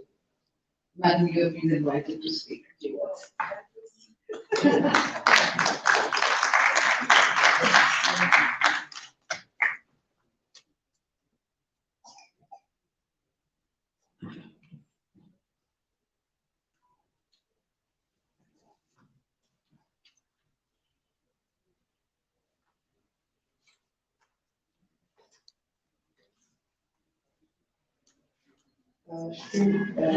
Srimati Anna ji, Sandeep Vaslekar ji, Sri Jagannath Patil ji, Anurag Dua ji, and of course our Karta Dharta of the event, Ambassador Mule, Mr. Kapoor, ladies and gentlemen. India at 100. Now, this is precisely what the entire discussion has been about. Last year, very promptly, Prime Minister announced Azadi Ka Amrit Mahotsav. And the idea behind Azadi Ka Amrit Mahotsav was to celebrate India at 75. And in addition to that, at 75, it's time to look back and look in front. So look back to see where we were, what dreams we had, and to look ahead as to where we wish to be and how we have to reach there. So Azadi Ka Amrit Mahotsav also signified Amrit Kal, the 75th year of India's independence. So obviously, if you look back, 1947 or before that, we've been a slave nation, let's not forget that. And when we were enslaved or we were enslaved, there was a reason for it. Let's not forget that either. Let's remember all the wrongdoings. Let's remember all that caused foreigners to come and attack us. And when we look at those things, we also try to understand the gaps in our own administration, in our own structures. And until and unless we do that, we will really not be able to achieve our dreams. Then came 1947. The energy of this country was completely different. In 47, when India got freedom and achieved its goal of getting freedom, then that freedom came to us not for free. Thousands and lakhs of people died for this freedom. And there came the story of unsung heroes. What were they trying to free themselves from? They were trying to free themselves from exploitation. And if in Azad Bharat that exploitation mechanism continues, obviously we are not free people. That 47 war was a war against poverty. If poverty continues in Azad Bharat, that means Azadi did not achieve its goal. If ignorance and negligence is what contributed to our enslavement, and if that continues in Azad Bharat, that means the freedom is yet to achieve its goal. If status of women, what this country talked about, or not just talked about, we lived with it. And if that continues in Azad Bharat, then we are not fulfilling the gap which we were supposed to. Now, the idea behind celebrating 75 was that yes, where we started from, we achieved a great deal. But it is also a time to look at the causes of whatever wrong happened to us. And it's also a time to set goals for what we wish India to be at 100. Now, what we wish India to be at 100 will be determined by ideas at 100. Now, whatever are the ideas at 100, I was listening to Aruna ji, who she was talking about the production linked to our farmers, production linked to our goals of farming community, etc., etc. You know what was going through in my mind at that time? The statement which came this morning. And that statement was linking food production or farming to carbon footprints. That's what was going across my mind. I said on one side we are 1.4 billion people. On the other side, we also talk about being able to send food to those in distress and need, and we've seen how a pandemic and how a war can actually disrupt life cycle itself. And then who people look up to is India because they still think India can give so much of grains, whatever practices we are using. Whatever improvement needs to be made is a separate story, but people still look up to India for supplying wheat, for supplying rice, for supplying medicine, for supplying many other things. And all that would not be possible but for the fact that we have a large farming community and we continue to produce that food for all. And I think if we go by the calorie consumption of the world, we will realize that Indians, by and large as people, are not really consuming that many calories, which should actually cause the global warming. The global warming comes from most meat-eating people. And I think it's time to show that mirror to many. I mean, it's not about a question of food habits, it's also a question of food-related habits which are causing global warming. When you kill a herbivore for food, look at, there's a UN report on how much of water gets wasted. I don't have to quote that because I'm speaking off the cuff. The data and detail you can always search and you'll be able to find a few thousand liters of water is what gets wasted away. So I look around and I see there are sometimes unfocused discussions and not going to the root. And going to the root would ideally be what the Prime Minister said in case while discussing environment and sustainability. Now, while discussing environment and sustainability, life is what PM talked about. And he said life would mean living for environment. And when we live certain basic, we also have a certain basic requirement for food, clothing, heating if you're in a cold climate or cooling if you're in a warm climate. That calculation needs to be measured up and check people who are over-consuming and over-exploiting the nature or over-exploiting the earth and then come to the discussion table. Somewhere I feel the discussions tend to derail and there are vested interests who would rather derail the discussion. Because if the discussion is kept on track, then many a people get to see the mirror and it's time we start seeing the mirror ourselves. And we start seeing all the wrong practices we have practiced in the past and see to it that in Amrit Kal we do not repeat them and India is able to achieve its goal of clean energy, green energy and sustainability, which we are traditionally known for. If we talk about traditions, and I must say, I'm very proud of the heritage we've got, and that is another goal India needs to set itself up for. And the goal to be proud of its heritage and culture, away from the mindset of slavery. The slavery is not what others did to us. Slavery is also what we have done to ourselves.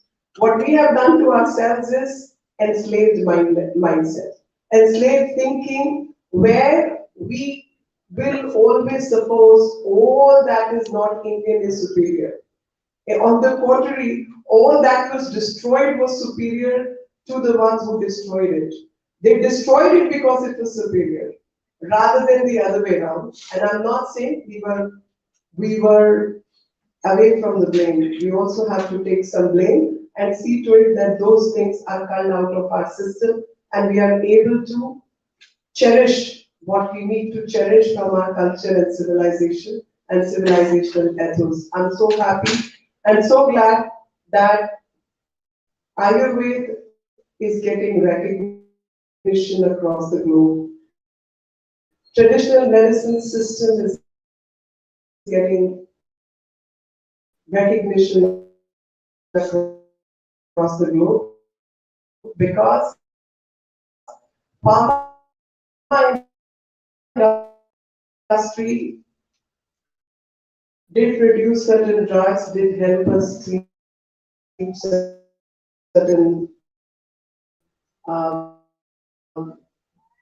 issues with health, but also has a mechanism living for environment, having certain lifestyle that Indian pharmacopoeia related to Indians. So a whole lot of Western medicine which you see off the shelf coming in has the traditional mix of Indian medicine. And one very small example, we all grew up on haldi ka doodh, each one of us. Whenever you get little cough and cold, your grandma or mom in the kitchen will give you haldi ka doodh. Today the same is getting sold as golden latte. So believe you me, there are many decoctions which this country has produced in the past, but we never gave enough credit to that. So in next 25 years, we need to build our own brand. We need to take pride in heritage alongside our scientific mindset. And when we look at many things around, I feel we were a scientific society. We were a society which did not believe in discrimination, where education was free to all who deserved or who wanted to be educated. Unfortunately, again, enslaved mindset showcased, contrary to the fact that education was for some privileged ones only, whereas education was for all. And there was a reason for having education for all. You look at our sages and saints, there's a saying, जात न पूछो साधु की, पर किसको समझाओगे ये बात, जिन्होंने जात के नाम पर समाज को बांट दिया. So I think it's time that we tend to understand little beyond what is superficially served to us, and there I think a big role comes to the education, and education has to be scientific, not necessarily colored, fact oriented, and mathematics, which Indians were known for, calculations, digitization. No wonder that we are the fastest moving economy when it comes to digital economy. And digital economy is not only from the fintech and impact on practices to bring more people on board to make system transparent. And thus, when it comes to governance, governance has to be freed from all the wrongdoings and has to reach out to the ones who have been unreached. Thankfully, we are seeing the impact by JAM, Jandhan, Aadhaar, and mobile phones. The JAM has changed the way Indians were looked upon. And these three systems, I must say, many developed people from developing countries are unable to comprehend that how on earth India can achieve this. And our strengths were seen during COVID-19. When COVID-19 spread and pandemic happened, our strength through Covaxin, Covishield, and their distribution mechanisms, and also COVID for maintenance mechanism, showcase the strength of this country. In addition to the fact, it also showcased the strength of a normal Indian, an ordinary Indian, a person who's not an engineer, who's not a doctor, but somebody who's just walking across, making a living on the streets, and yet the goodness in our character was showcased. I must take pride and I must share this story that when people were battling over toilet papers, Indians were serving food, whether they had some on their own plate or were giving to the ones who did not have it on their plate. That is the strength of this country. The character of and hardworking nature is the strength of this country. And that hardworking nature was showcased during the pandemic, that everyone, whoever could afford whatever, was willing to share and was willing to give it to the ones who needed it. And I think very few countries can claim that kind of gentry where people come forward to help. I mean, not to show down anyone, but to just create a record that I know many countries and many people where dead bodies till date are lying in refrigerators. In this country, many people died simply because we are 1.3 billion at that time, simply because we have a large population. People did die, and when people died, there were people to give shoulder to those dead bodies and to cremate those dead bodies, whether you knew them or you did not know them. That is the strength of this country. I know so many people who cremated people who were not related to them. I know so many people who took those bodies for burial to the burial grounds. I know so many people who came forward to help others when they needed it. And because being a public representative, round the clock you were getting calls, I mean, heart-rending calls, but at the same time, the strength of this country was also showcased at that time because difficult times are survived by people who are good and who are tough. We are tough, not difficult, but we are tough. We are tough people, hardworking people, and thus with those strengths, India at 100 will be determined that let's not take an easy route. Let's not think everything will come to our plate and will be served to us. Let's take pride in our culture and learn our lessons from our history, from all that world has to offer. There's a whole lot that the world has to offer to us. There's a whole lot of goodwill that India enjoys right now. And getting all the best things from the world, we should incorporate them in our system and yet become better. People are looking at diversifying their supply chains. India should step up and take that place and help the world while helping itself and also arrange the discourse in the right direction. I sometimes feel that while we do right things, we do not speak the right things. I think it's time that we learn to speak the right things as well. With these words, thank you very much. I know you've had a long day. Thank you, Jai Hind. And I'm sure India at 100, we will all work towards it with the resolve that India at 100 will be a developed country. We will look into our past, correct the wrongs, and take pride in our heritage so that we are able to reach the goals that we have set ourselves up for. And our ancestors fought for the freedom of this country. Setting those goals, we will take those dreams forward. Thank you, Jai Hind. Thank you so very much, Honorable Minister, for your hearing from you your the reality check that you gave about the present times and the earlier times, and the vision that we just heard from you about India when it will be 100. It was really nice listening to you. Thank you once again so much. As we move forward, I'd like to invite Mr. Shri Sandeep Vaslekar ji to speak a few words.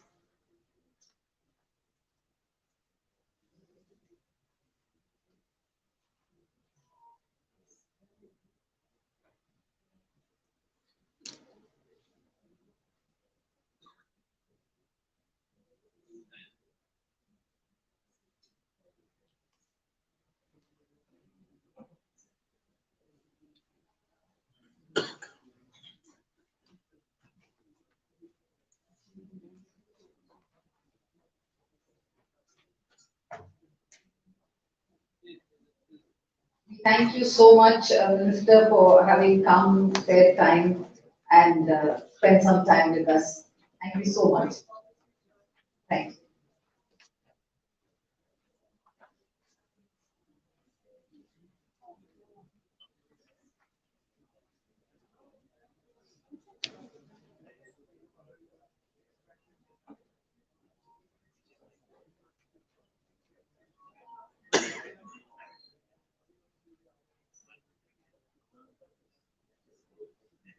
Please continue. Please continue.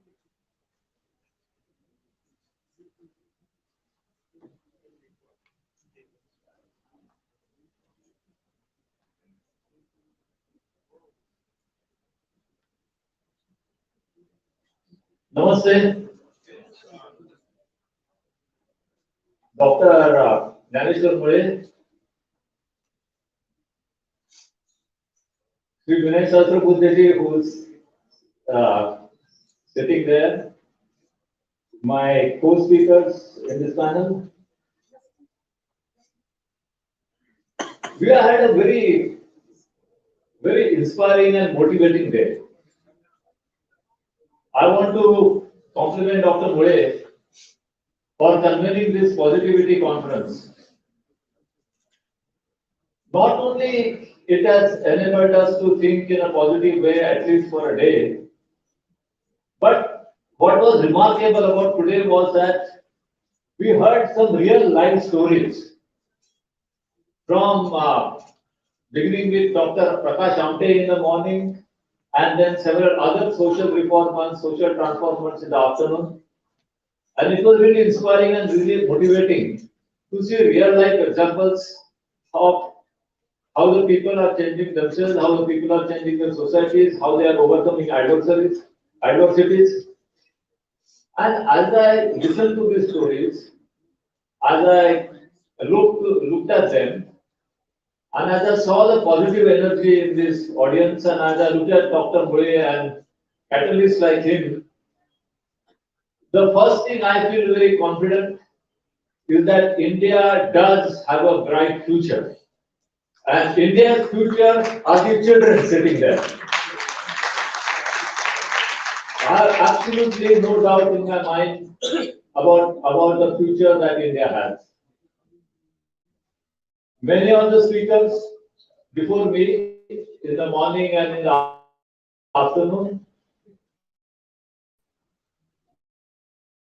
said that our aspiration to be a fully developed country by 2047, which is the theme of this afternoon. I would only like to add that we should aspire to be fully developed from a perspective, but also from cultural, from psychological, from environmental, and from all other perspectives. So we should have an aspiration of a fully developed country by 2047 from a very holistic angle and not just economic or industrial angle.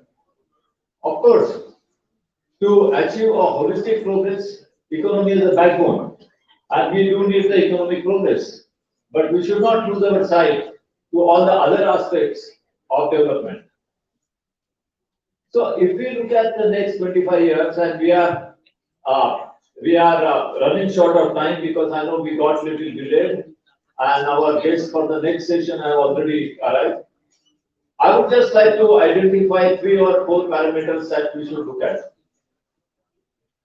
One is that if you look at the last 1,000 years, technology has been a big driver of change all over the world.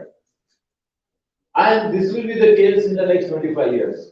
Technology will be a very important driver of change. And we should try to be a nation that is innovating technology, not only borrowing technology, not only assembling technology, but a nation that is innovating technology.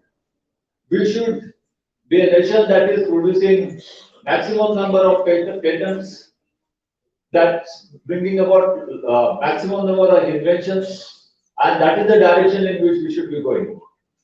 And we have all the fundamental elements which are required for that. One of India's strength is our big scientific and technical manpower. We are the 3rd largest scientific and technical manpower in the world. We have a strong scientific and technological basis. We are one of the 5 or 6 countries which has been able to go to the outer space. We have ISRO, which has been releasing 100 satellites at a time, 50 satellites at a time. Not many countries are able to achieve this kind of launches of rockets. We saw during the COVID that we could produce the vaccines and we could make them reach to a vast majority of the population. So there is a scientific and technological base that the country has. We have to build upon that. And so technology will be a big driver of change, and I would say that that is something that we have mathematics. Because mathematics is really the basis of a lot of science and technology. So as I look ahead in the next 20-25 years, I look at India, which is technologically advanced, which is a land of inventions and a land of innovation, and which is very good in fundamental sciences like mathematics and physics and biology. Second, as we look at the next 25 years, environmental challenges are going to be very significant. And therefore, we will have to respond to our economic needs, keeping in mind the environmental needs or the needs of the ecology. And we will have to be very advanced in providing sustainability solutions.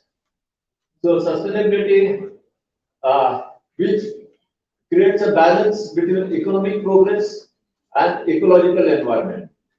So our ecology and economy both have to, the environment and economics both have to go together. And we need to develop new solutions. And we are already on that path. For example, International Solar Alliance, which is leading the effort to produce solar energy. We have also now started efforts to produce the very aggressive drive to produce not only the final solar energy, but also the components which are required for solar panels, even the polysilicon which is required as an element ingredient for the solar panels. We can also need in wind energy, electric vehicles. So India can be a major leader for sustainability solutions, not only for our population, but also for exporting to the whole world. So besides technological progress and progress in fundamental sciences like mathematics, physics and biology, environmental sciences and sustainability solutions is something that we have to look forward to as we look ahead in the next 25 years. We also have to be so while we develop our scientific and technological capacities, we should not lose the sight of cultural, social harmony and other aspects. And finally, we have to see where India's place is going to be in the world. We are currently facing a world which is a world at risk, where there are so many wars, there are so many conflicts going on. And India is calling for a way forward with peace, with the end of wars. The Prime Minister recently said that there should be, this is not an era for wars. There should never be an era for wars. And one of the areas where India should really lead the world in the next 25 years is to make a world which is free of wars, which is free of tensions and free of conflicts.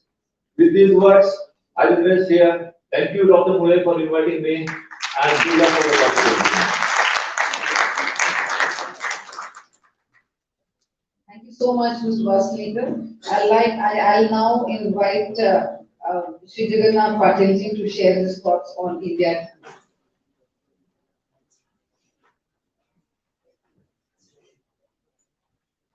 Namaskar to all. Honorable Chairperson and Honorable Minister, Meenakshi Lekhi ji, who just left us with a very thought-provoking note about building a developed India in next 25 years. The moving force behind this movement of positivity, and my Guru Bandhu, Honorable Ambassador Nameshwar Mulay ji. I also see very Honorable Vinay Sahasrabuddhe Harivansh ji, who are already here, distinguished fellow panelists, and everyone present here, who, as Muleji always says, leader in his or her own area or initiative, and the future of India, young generation. I am particularly delighted at the fag end of this day to see these youngsters sitting there. Usually, they are the ones who get bored first and they leave the hall. But I see that they are listening enthusiastically, and they have been actually great promoters of positivity for every speaker that comes here on this podium. So 3 cheers for you guys. So I was allotted 10 minutes, I tried, but then now we realize that this is time where we have lost some time. So I will try to just finish in 5 to 7 minutes, and I have confined my talk only to one area that is my area of specialization, in which I have spent last 25 to 30 years, that is in the era of education only. So I'm going to talk only about one aspect of India at 100, nation building ahead, that is about focus on quality education with equity and equality.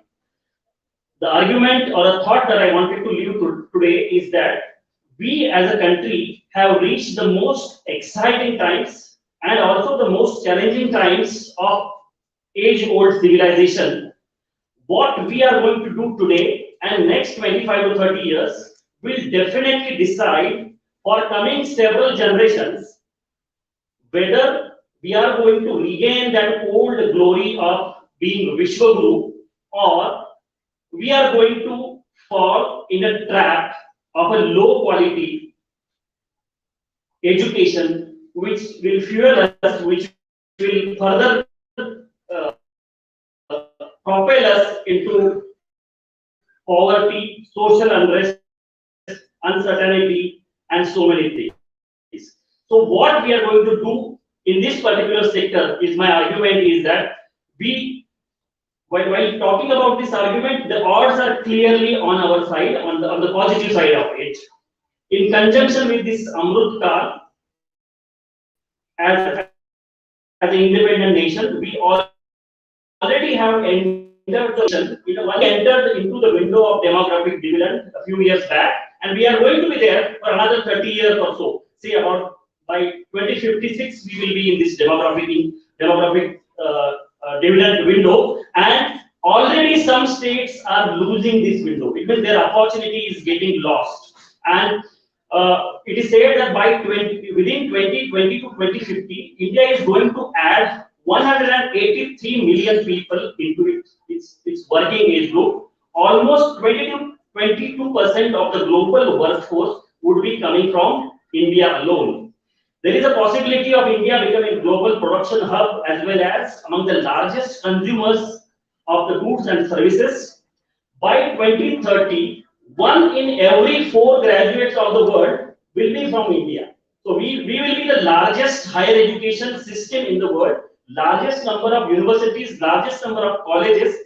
It is the India that we will be having, and it is not just number. As we are hearing the good news from around the world these days, it is not just about the numbers. In last few decades, we are seeing one after another CEO of either Indian or of Indian origin getting named as the CEO of one after another MNC. Let it be Microsoft, Google, Twitter. Let it name any MNC nowadays.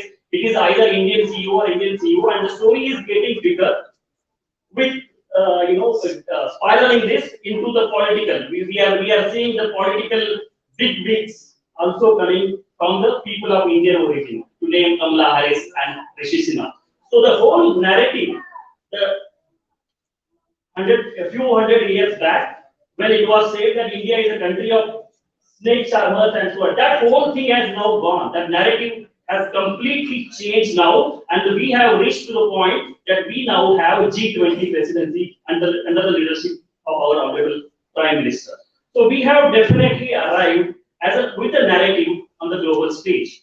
But is it all the story of a shining India? It is all the glory that we are talking about. And we heard in the morning session Amitabh Kantji very passionately talking about how we have made digital strides in the country, and they are actually in parallel. There is no parallel in terms of numbers that we have achieved in terms of digital empowering of our citizens and everybody. But is it all? I'll take just 1 minute or 1 and 2 minutes to show a dark side of the story.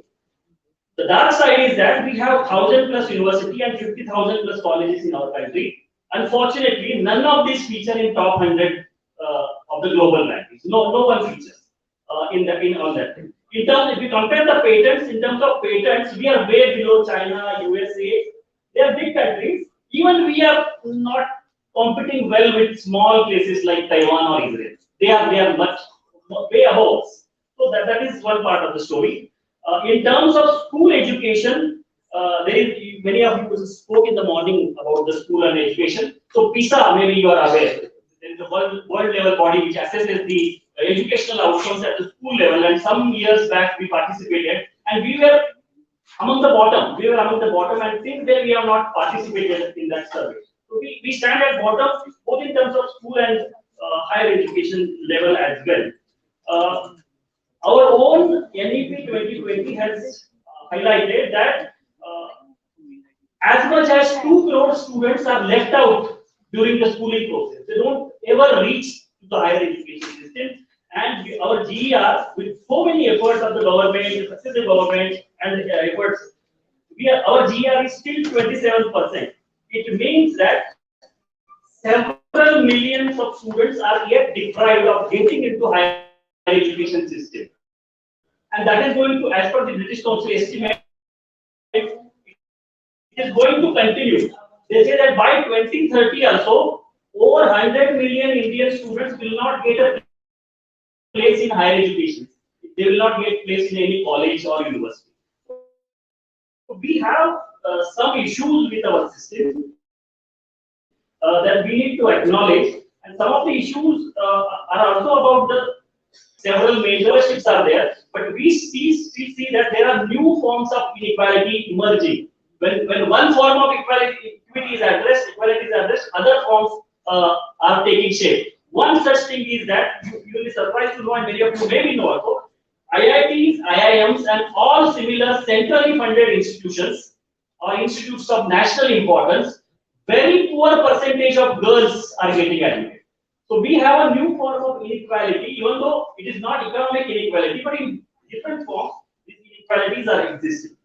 So I think with all these challenges, the new education policy, National Education Policy 2020, brings us a lot of hope with a complete, which imagines the complete overhaul of the system and thinks of bringing generations of students with Indian ethos and global skills, very ambitious targets of reaching 50% GR by 2030, having a multidisciplinary educational university in every district. So many laudable targets, so many ambitious plans are there on the NEP, but we have the implementation challenges, and perhaps that is where the government alone will not be able to do many things. The stakeholders from society have to contribute. We have seen that this policy also says that 6% of the GDP has to be earmarked today, educational expenditure.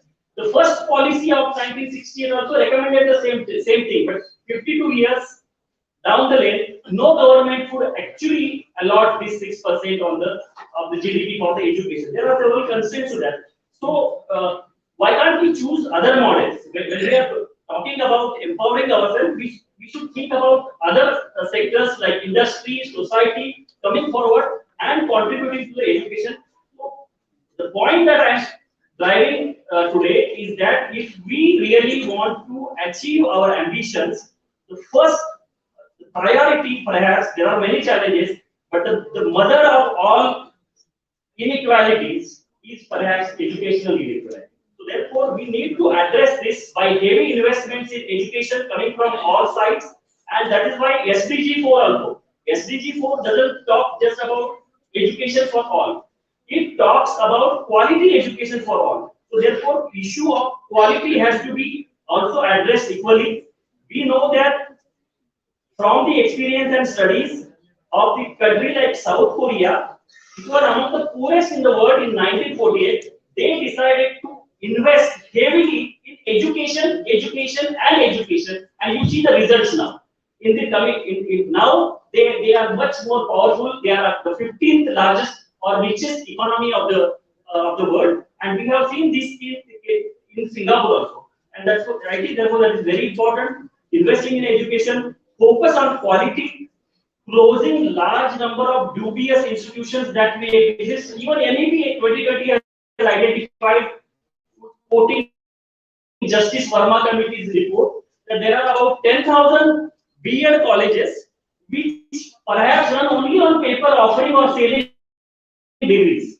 So the strict measures are required. It is not just about pumping money in the system, but also about ensuring accountability, for which government funds heavily. 6 trillion rupees are spent by central government and state government on the education. Therefore, I think this is important aspect. The last 2 points I would say is, and that is most important, one is about the skill. Again, various studies have pointed out that mere education is not enough. Just reaching certain percentage of literacy or GER doesn't help. It may help in statistical papers, but it doesn't help in nation building. And the figure that we have, that as compared to the 5% Indian youth getting training for any vocation, USA gives training to 52%, Germany gives to 75%, and Korea gives to 96%. And then we can understand why we have such a big problem of unemployment and so many other things. So this is skill education, and the last point is about the value education, and that's what all this summit is about. The positivity summit is focused on value education.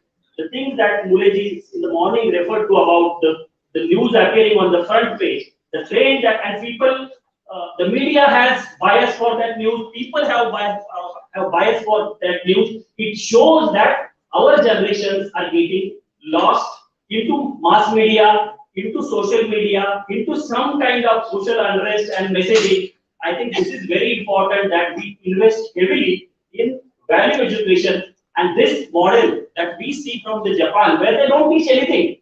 We are very crazy to that our kids, when they are into junior KG or senior KG, they should know all ABCD, they should know all paharas and all that thing. Muleji was in Japan, and I spent a year in Japan. They don't make any attempt to teach literacy, numeracy to the kids. They want them to be a good citizen first, and then other things. I think that's how the value education is very important. So with this, I am going to stop and say that our dream of our Prime Minister, dream of every citizen of this country is to become the developed nation by 2050 or by the time we reach 100, and that is going to be possible if every one of us contributes. There is a famous quote of Buddha which says that if you light the lamp for others, your way, your path also is going to be brightened. So everyone, each one of us who is blessed with some knowledge, some wealth, some good health, we should teach at least one. We should reach at least one who was not unreached. Then I think probably we will be reaching our sales force. Thank you. Thank you so much, sir, for your good words. I now invite my last speaker, Dr. Anurag to us.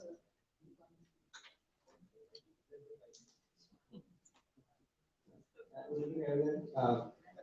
Dear children, I, Honorable Deputy Chairman, Rajwati Arivalji, Dr. Asad Kurde, distinguished speakers, fellow speakers, distinguished awardees, Dr. Mulay, and ladies and gentlemen. Let me just quickly start. I know that I need to complete in 2 to 3 minutes, and I'll try to do that also. You can time my discussion as well if you want. So first of all, let me just take 20 more seconds to thank Dr. Mulay. I think it's an honor for me to be present amongst all of you. It really feels great to talk about some of the things which we talk about positivity for the country, and I'm a very firm believer, a born optimist, and I'll not talk so much about what we have been seeing, because part A of my discussion would have been about what we are seeing, what are the changes that we are witnessing in the country, in the society as a whole, the transformation that we are going through. But I will not talk about the part A of my speech now. I just stick to part B of that speech, not the speech, my thoughts. Sorry about that. So So while I think most of the fellow speakers have spoken about the type of growth, the type of changes that we as a society have been witnessing over the last few years. And I do take immense pride in saying that I was fortunate enough, while I'm a part of the private sector, but I was fortunate enough to be part of some of those large transformations that the country has seen in the last few years, be it Ayushman Bharat, be it direct benefit transfer, be it any other program, so that the government is running. One thing to talk about. Today, the world we are heading, well, that's what my opinion is, coming from the industry, the world that we are living in. I see the next war that we are going to witness is talent war. Jagannath ji did talk about some of those things, and how do we make ourselves ready as a country, as a society for this talent war? I think that's one of the most important things. And those inquisitive faces which are sitting at the back wearing red jackets. So they are the ones who will be probably in the middle of this talent war that the world will be facing. And we talk about India becoming a world guru, we talk about we becoming a developed nation in 20 years, 25 years, we talk about X billion dollar economies, we talk about 25 billion, $30 billion economies. Definitely, I think as a country we reach there. We have, as a country, as a society, we have shown a lot of resilience and a lot of growth trajectory, and I'm sure we would move to that. But when I talk about the talent war, I think couple of 4 or 5 areas I would just want to quickly touch upon, and just the bullets, not details of those areas, which as a society, probably as a country, we need to look at. So from a talent perspective, either it is retaining talent in the country or attracting talent in the country. There are lots of areas for PB as a nation, and I must say that we are working on it, and I must say that we have seen a lot of progress around those areas, but there are still some areas, so it might need a lot more policy push. It might need a lot of infrastructure push. A lot of infrastructure is getting created in the country. Today we are living in a day where we talk about 40 to 45 kilometers of national highways getting built in a day. And Honorable Minister talks about his vision of around 100 kilometers of infrastructure on the national highways getting built in a day at one point in time. We are moving towards that, but a lot of infrastructure push. We are talking about redevelopment or development of cities. So how do we reach that stage? We make cities livable. Few years back, our Honorable PM talked about ease of, while we keep talking about ease of doing business, we talk about ease of living also. So how do we make our cities more livable? How do we create better infrastructure for people to come here, people to stay in the country? Jagannath ji talked about the higher education part. So what is the push that we need to go in the higher education? It will also need to have a relook. I have had the opportunity to work on some of the tax reforms in the country as well. So it might need some sort of relooking. I'm not making a policy statement on the diet. There are policymakers in the room, but it might need some sort of realignment the way the taxation is done in the country. And again, the Rangaji talked about IPR. So I think that's another key area from a talent war perspective. That what is the focus of we as a country, as a nation, on the IPR regime? So why are we not producing IPRs? Why is Israel producing more IPRs? So these are some of the things which at least I believe that are really necessary for us to sustain this talent war and come out as a winner from this talent war. Another very quick point. I think while we talk of all of those things, I'm repeating at the cost of repetition the story that Honorable former President talked about, the glass half full or the glass half empty. There will always be adversaries, and we as a country, as a society, have been facing adversaries. Adversaries have been facing challenges for centuries now, and we always come out victorious. So, and I have a belief that we will always be victorious. But having said that, I think there is one thing that is really important amongst that needs to be there amongst all of us. It is there. Just reiterating, we need to have trust in ourselves. We need to have trust in our nation. We need to have trust in our culture. We need to respect ourselves, what we are. I think that's one of the biggest things, and probably all of you have experienced that. We see as a country, we have seen a lot more feeling of pride, we being as Indians, our passport. Probably, I believe that while I keep traveling, I see that it carries a lot more value now. And I feel pride with a Shokki Lakh on that passport. So I feel like flaunting that passport now. So that's something that I really believe And coming to the point, my last point, very quick point, India in the next 25 years. And I'm not talking about economic growth, I'm not talking about infrastructure, all those things will keep happening, I'm very sure. I'll just quickly narrate a personal experience and allow me to speak in Hindi. I come from Uttar Pradesh. So I'll just quickly narrate a quick experience. एक कुछ दिनों पहले मैं एक कुछ महीनों पहले I would say एक मीटिंग के लिए आई वाज इन लखनऊ इन सचिवालय. While I came out, there are lots of roadside vendors across the सचिवालय. And क्योंकि मैंने बहुत काम किया हुआ है कुछ प्रोग्राम्स में इस तरीके के जहाँ पे सोशल बेनिफिट दिए जाते हैं तो I keep talking to such people if I get a chance to interact with them. And I was interacting with them कि सब कैसा चल रहा है जीवन में, परिवार में सब कैसा है, all those things. And this one of those vendors, he said something smilingly. He said कि साहब बच्चों के यूनिफॉर्म के लिए पैसे मिलते हैं, स्वेटर खरीदने के लिए पैसे मिलते हैं, किताबें खरीदने के लिए पैसे मिलते हैं. एक टाइम था जब हमें पता नहीं चलता था, हमें बताया जाता था कि पैसे तभी भी मिलते हैं, बट अब खाते में पैसे आ जाते हैं और हमने अपने बच्चों को नई यूनिफॉर्म और नया स्वेटर खरीद के दिए. Now that's a feeling I think when I look at what India would be 25 years hence, I think only one word comes to my mind. हर इंसान के चेहरे पे वही मुस्कुराहट हो जो मैंने उस वेंडर के चेहरे पर देखी. That's what I feel about India. I feel about my country. Thank you so much.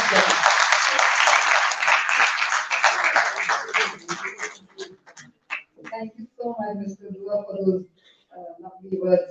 Now we like to give present our guests a token of gratitude from our side. And I request Positive Rishikumar ji to do the honor, please. So, Mr. Vaslekar, first.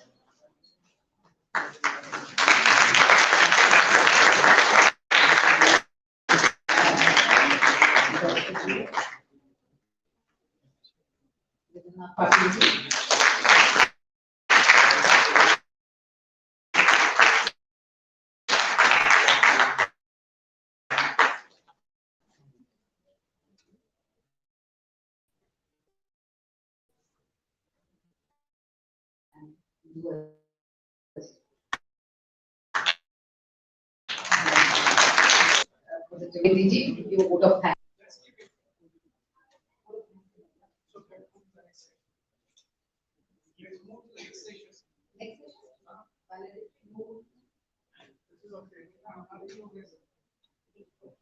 Okay, so we move to the next session, which is the valedictory session. I will again welcome all our guests. As we come to the last session of the day, I would request our guests, our dignitaries, Dr. Mule, Sandeep Vaslekar ji, Dr. Vinay, Harivansh ji, and Dhanashri Patil ji to be on the dais.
I'll request Positive Rishikumar ji to felicitate our guests.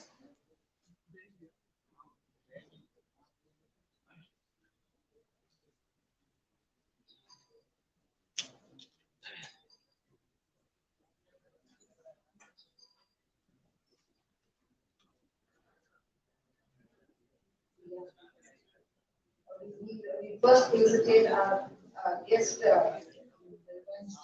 who is the Deputy Speaker, Rajya Sabha.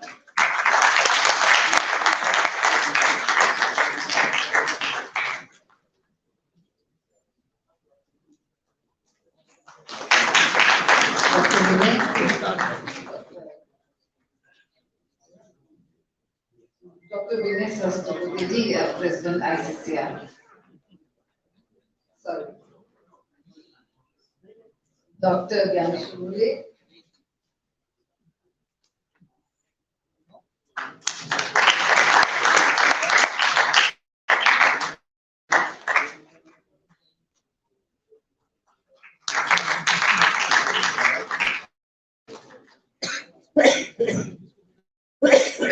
I consider it a matter of great pride to invite the man behind this lofty initiative.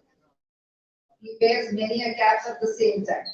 Former ambassador, known as the passport man of India, founder radio, movement of positive. So I invite you to do a welcome speech and tell our audience about it.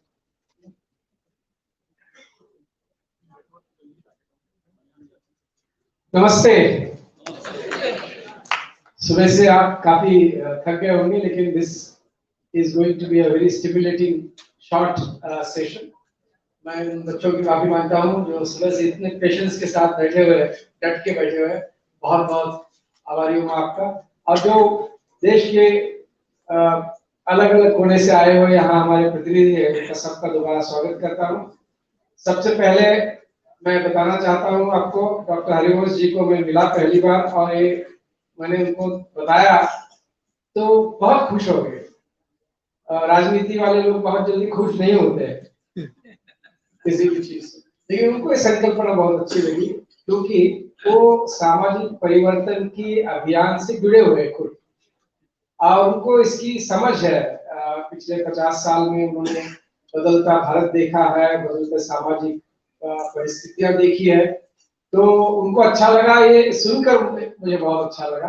और फिर हमारी घंटा 1.5 घंटा इसके बारे में बहस भी हो गई कि समाज परिवर्तन कैसे किया जा सकता है, बेहतरीन देश का निर्माण कैसे, राष्ट्र निर्माण कैसे होता है, प्रक्रिया क्या होती है। उसके साथ साथ हमारे साथ आज डॉक्टर विनय सहस्त्रबुद्धे जी मौजूद है, जो सिर्फ आईसीसीआर के प्रेसिडेंट नहीं है, लेकिन अपने तरीके के एक इंडिपेंडेंट थिंकर है। और उनके विचार जो होते हैं, आपने पढ़े होंगे, नहीं तो जरूर पढ़िएगा। राष्ट्र निर्माण के बारे में उन्होंने बहुत ही सूक्ष्म और तरल तरीके से सोचा है। कुछ उनके भी विचार आज हमें सुनने को मिलेंगे। और संदीप वासलेकर जो है, उन्होंने एक नई और बढ़िया किताब लिखी है। किताब का टाइटल सुन के आप चौंक जाएंगे, उसका है वर्ल्ड विदाउट वॉर। अगर ऐसी दुनिया अगर आप हमें दिखा देंगे संदीप जी, तो मैं कहता हूँ कि हमारे सपनों का भारत जो है एक तरह से विश्व का सपना जो है साकार होता है। तो चलिए, आज ये आखिरी सेशन में मैं संक्षिप्त में बताना चाहता हूँ। शायद सुबह मैंने अलग परिप्रेक्ष्य में बात की। हमारे इस मूवमेंट जो अभियान है, अच्छाई का अभियान, सकारात्मकता का अभियान, इसके बारे में सुबह मैंने थोड़ा जिक्र किया अपने भाषण में। अभी मैं थोड़ा सा अलग तरीके से बताना चाहता हूँ कि क्या हमारे सामने, राष्ट्र के सामने, क्या कोई 3 या 5 या 10 उद्देश्य है जिसको हमने अगले 25 साल के लिए हमारे सामने एजेंडा, राष्ट्र के सामने एक एजेंडा होना चाहिए। राष्ट्र के सामने हो तो समाज के सामने होता है, समाज के सामने हो तो व्यक्ति के सामने होता है, परिवार के सामने, क्योंकि एक श्रृंखला है। वो श्रृंखला उसमें टूटनी नहीं चाहिए, चाहे वो शैक्षिक संस्था हो, चाहे वो बिजनेस ऑर्गेनाइजेशन हो, चाहे स्वयंसेवी संस्था हो। इन लोगों सबको पता होना चाहिए कि हाँ, पिछले अगले 25 साल में हमें इस तरह के राष्ट्र का निर्माण करना है। तो इसकी कोई मापदंड तो हमारे पास है नहीं। आर्थिक विकास हो सकते हैं, सामाजिक विकास हम बना सकते हैं, लेकिन मैं समझता हूँ जो हमारे राष्ट्र के नेता है इस वक्त, उनके अगर शब्दों से, बातों से हम अगर कुछ निकालते हैं निचोड़, तो मेरे सामने 3 चीजें। पहली बात यह है कि आर्थिक उन्नति को एक महत्व है ही आज के जीवन में। और हमने कहा कि हमको 5 ट्रिलियन इकोनॉमी बनानी है, 10 ट्रिलियन बनानी है आगे जाकर। पहली बात तो ये है। तो क्या हम उसका पूरा बैकएंड जिसको बोलते हैं बिजनेस के लैंग्वेज में, क्या हमने उसका पूरा बैकएंड तैयार किया है कि हम ऐसे स्पॉन्टेनियसली स्पोरेडिकली जिस तरह से बढ़ रहे हैं उसी तरह से बढ़ेंगे? ये प्रश्न। दूसरा मैं समझता हूँ जिसके बारे में ज्यादा चर्चा नहीं होती, लेकिन मुझे लगता है कि अगर विश्व में हमें क्रमांक 1 पे जाना है तो हमें संयुक्त राष्ट्र संघ के सुरक्षा परिषद का सदस्य होना जरूरी है, जहां पर बड़े निर्णय होते हैं। आज भी जो P5 है, पॉलिटिकली पावरफुल 5 कंट्रीज, वो दुनिया का भविष्य डिसाइड कर लेते हैं। महत्वपूर्ण मुद्दे जो होते हैं उन्हीं के सामने जाते हैं और हमें भी अपने मुद्दे उन्हीं के सामने उठाने पड़ते हैं। एक दूसरी बात है कि क्या हम उसके लिए तैयार हैं, क्या हमें इसकी जो टेबल पे कुर्सी जो है मिलनी चाहिए थी, क्या आज पहले ही मिलनी चाहिए थी कि अगले 25 साल का हमारा कुछ उसके बारे में सोच है। मैं नहीं कह रहा हूँ कि ऐसे होगा वैसे होगा, लेकिन उसमें हम किस तरह से देख रहे हैं क्या स्टेज। तीसरा जो है वो इन दोनों से जुड़ा हुआ है, अलग नहीं है, जो है प्रधानमंत्री जी का सपना है कि भारत को विश्व गुरु। अब बहुत ही इंपॉर्टेंट शब्द है विश्व गुरु, लेकिन हम इसको किस तरह से सोचते हैं और क्या विश्व गुरु बनने के लिए जो पूरा इंफ्रास्ट्रक्चर चाहिए हमें, देश का intellectual infrastructure, talent infrastructure, economic infrastructure, क्या वो हम किसी तरह से तैयार है? Do we have a strategic plan for that? तो मुझे लगता है विश्व गुरु से मैं एक मिनट उसके बारे में बताना चाहता हूँ। विश्व गुरु का मतलब मैं जो समझता हूँ वो ये है कि हमें विश्व को मार्गदर्शन करने की क्षमता हमारे अंदर होनी चाहिए। अगर हम विश्व का नेतृत्व करना चाहते हैं तो यहाँ से जो आज की स्थिति में विश्व है वो 25 साल के बाद, 50 साल के बाद, 100 साल के बाद क्या होगा, इसका एक हमारे सामने रोड मैप है। अगर वो रोड मैप नहीं है और हमको लोगों को बता नहीं सकते कि ये हमारा रोड मैप है, तो हम वहां पहुंचेंगे कैसे? और कैसे होंगे विश्व गुरु और कौन मानेगा? अच्छा, सिर्फ बताने से काम नहीं चलेगा, उसका एक सुसूत्र स्पष्टीकरण, logical explanation, both theoretical and practical, किस तरह से ये दुनिया जो है एक आदर्श माहौल बन सकता है, किस तरह से हमारे आज की समस्याओं का हम निपटारा कर सकते हैं, इसका एक ब्रॉड मास्टर प्लान जो है भारत के पास होना चाहिए, ऐसा मुझे एक अपनी समझ है। दूसरा है 5 ट्रिलियन 10 ट्रिलियन की इकोनॉमी की जहां बात है वो अपनी जगह ठीक है, लेकिन क्या भारत पिछले 200 साल से एक जो इंडस्ट्रियलाइजेशन और कंजम्पशन का मॉडल डेवलप हुआ है विश्व में, उसको क्या एक पर्याय हम दे सकते हैं और बड़े ठोस तरीके से दे सकते हैं? मुझे लगता है ये बहुत आवश्यक है, नहीं तो पर्यावरण के चलते जिस तरह से विनाश कर रहे हैं, जिस तरह से कंजम्पशन बढ़ रहा है, इसमें कोई संदेह नहीं होना चाहिए कि हम विनाश की तरफ बढ़ रहे हैं। भारत को जरूरी है कि भारत एक अपना ऐसा विजन बनाए कि slowly but surely we move in a direction where consumption is reduced and an entirely different model of economic development is given by India to the world. ये मुझे एक अपनी तरह से अंदर से लगता है कि आर्थिक चीजों के बारे में हमें इस तरह से सोचना चाहिए।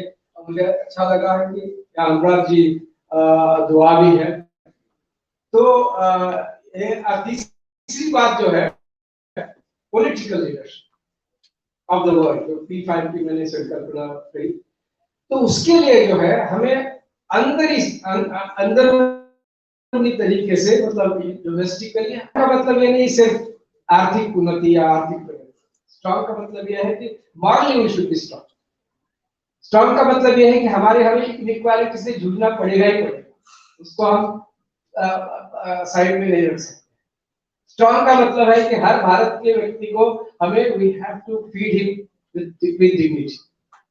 We can't really allow starvation deaths and farmer suicide in our country. ये इसका मतलब है। And then nobody will be able to raise a finger to you, इसे क्या है आपके यहाँ अभी भी अत्याचार हो रहे हैं वीकर सेक्शंस।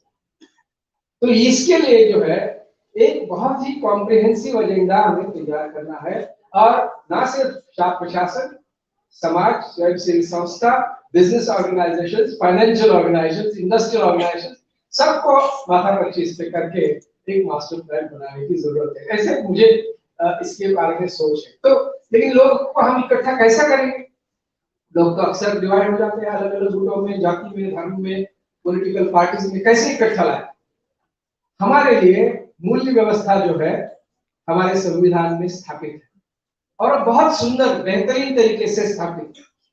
स्वतंत्रता, न्याय और इक्वालिटी, समानता। स्वतंत्रता, न्याय और समानता, ये तीनों अगर हम अपने सामने as our values, as our religion, as our motto अगर फॉलो कर सकते हैं, and entire nation can be aligned to this, and we can have differences of opinion, क्योंकि अल्टीमेट जो डिविनिटी है उसकी तरफ जाने के शायद रास्ते अलग होते हैं, लेकिन अल्टीमेट हमारा भेद तो एक ही है। तो उसी उद्देश्य से मैंने मूवमेंट ऑफ पॉजिटिविटी की स्थापना की थी। मुझे हमेशा लगता था कि हमारे देश में इतने सारे अलग अलग सोशल रिफॉर्म्स हो चुके हैं, एक बढ़िया सी कॉन्स्टिट्यूशन हमने बनाई है, और आज भी समाज में सामाजिक रचनात्मक काम करने वाले लोगों की संख्या कम नहीं है। इसके बावजूद भी एक डिस्जॉइंटेडनेस की फीलिंग हमेशा अंदर से परेशान करती है। तो इसके ऊपर क्या हो सकता है? तो मुझे लगा हमेशा कि हमें एक ओवरआर्चिंग अम्ब्रेला होना चाहिए, जो हमें हमारी उसकी तारे जो है छत्र की तारे अलग हो, लेकिन अम्ब्रेला जो है वो एक हो, जिसके नीचे हर तरह के लोग जो है अपना फुल पोटेंशियल जो है यूटिलाइज कर सके, रियलाइज कर सके, कंट्रीब्यूट, योगदान कर सके। क्योंकि जब हमें कुछ मिलता है तो हमें देने का भी प्रयास करना बहुत जरूरी है। बहुत बड़ा पैसा लेके क्या करेंगे हमें भी पता है। कोविड में क्या हो गया हमने सब देखा, हम फिलोसॉफिकल भी बन गए उस वक्त। लेकिन मैं चाहता हूं कि अगर हम इस तरह से सब अच्छे विचार, अच्छी संस्थाएं और अच्छे लोग इनको जुड़ पाए समाज के हर तबके से, समाज के हर विधा से, तो मुझे लगता है कि हम असली रूप में हम पॉजिटिविटी या सकारात्मकता की तरफ बढ़ पाएंगे।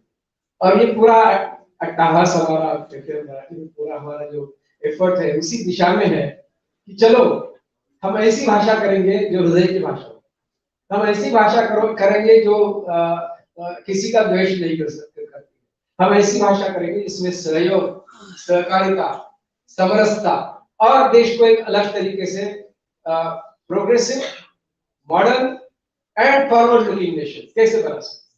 तो एक विजन तैयार करने का एक अलग अलग लोग विचार कर रहे हैं देश में, लेकिन ये एक तरीका है जिसमें हमने करीबन 150 अलग अलग संस्थाएं जुड़ गई है इसमें, और जिससे हम बात करते हैं वो प्रभावित होते हैं कि बोलते हैं कि बहुत ही अच्छा आपने ये किया है। हालांकि आपको जब मैं मिला सर, आपने भी वही कहा कि ये अलग तरीके की सोच है। मैं यहाँ रुकता हूँ, मैं स्वागत करता हूँ पुनः जो अलग अलग देश के हिस्सों से यहाँ आए हैं और सुबह से यहाँ बहुत ही सहनशीलता से हमारे वक्ताओं को और जो मेन मुख्य हमारे चेयर से उनको सुनने में आपने दिलचस्पी दिखाई है, आप सबका मैं आभारी हूँ। हमारे जो स्वयं सेवक है, जो वॉलंटियर्स है, उनका भी मैं बहुत आभार व्यक्त करता हूँ। ऋषिकुमार और पूरी जो टीम है उन्होंने कुछ दिनों में बहुत काम किया है। यहाँ प्रशांत जी है, उनकी भी टीम ने काम किया है, राजीव जी है, उनकी भी टीम ने काम किया।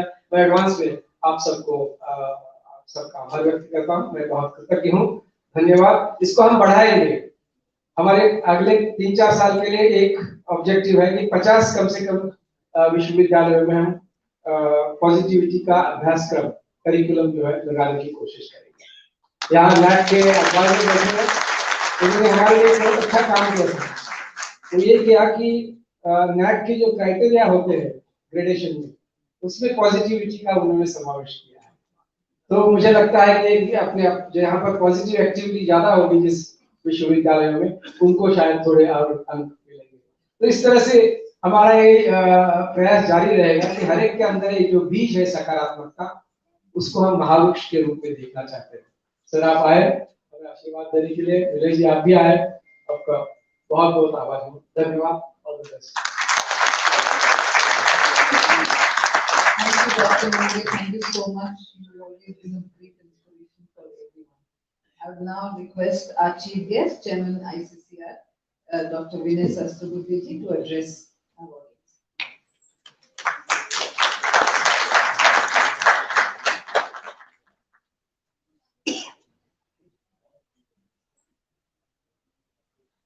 देश के एक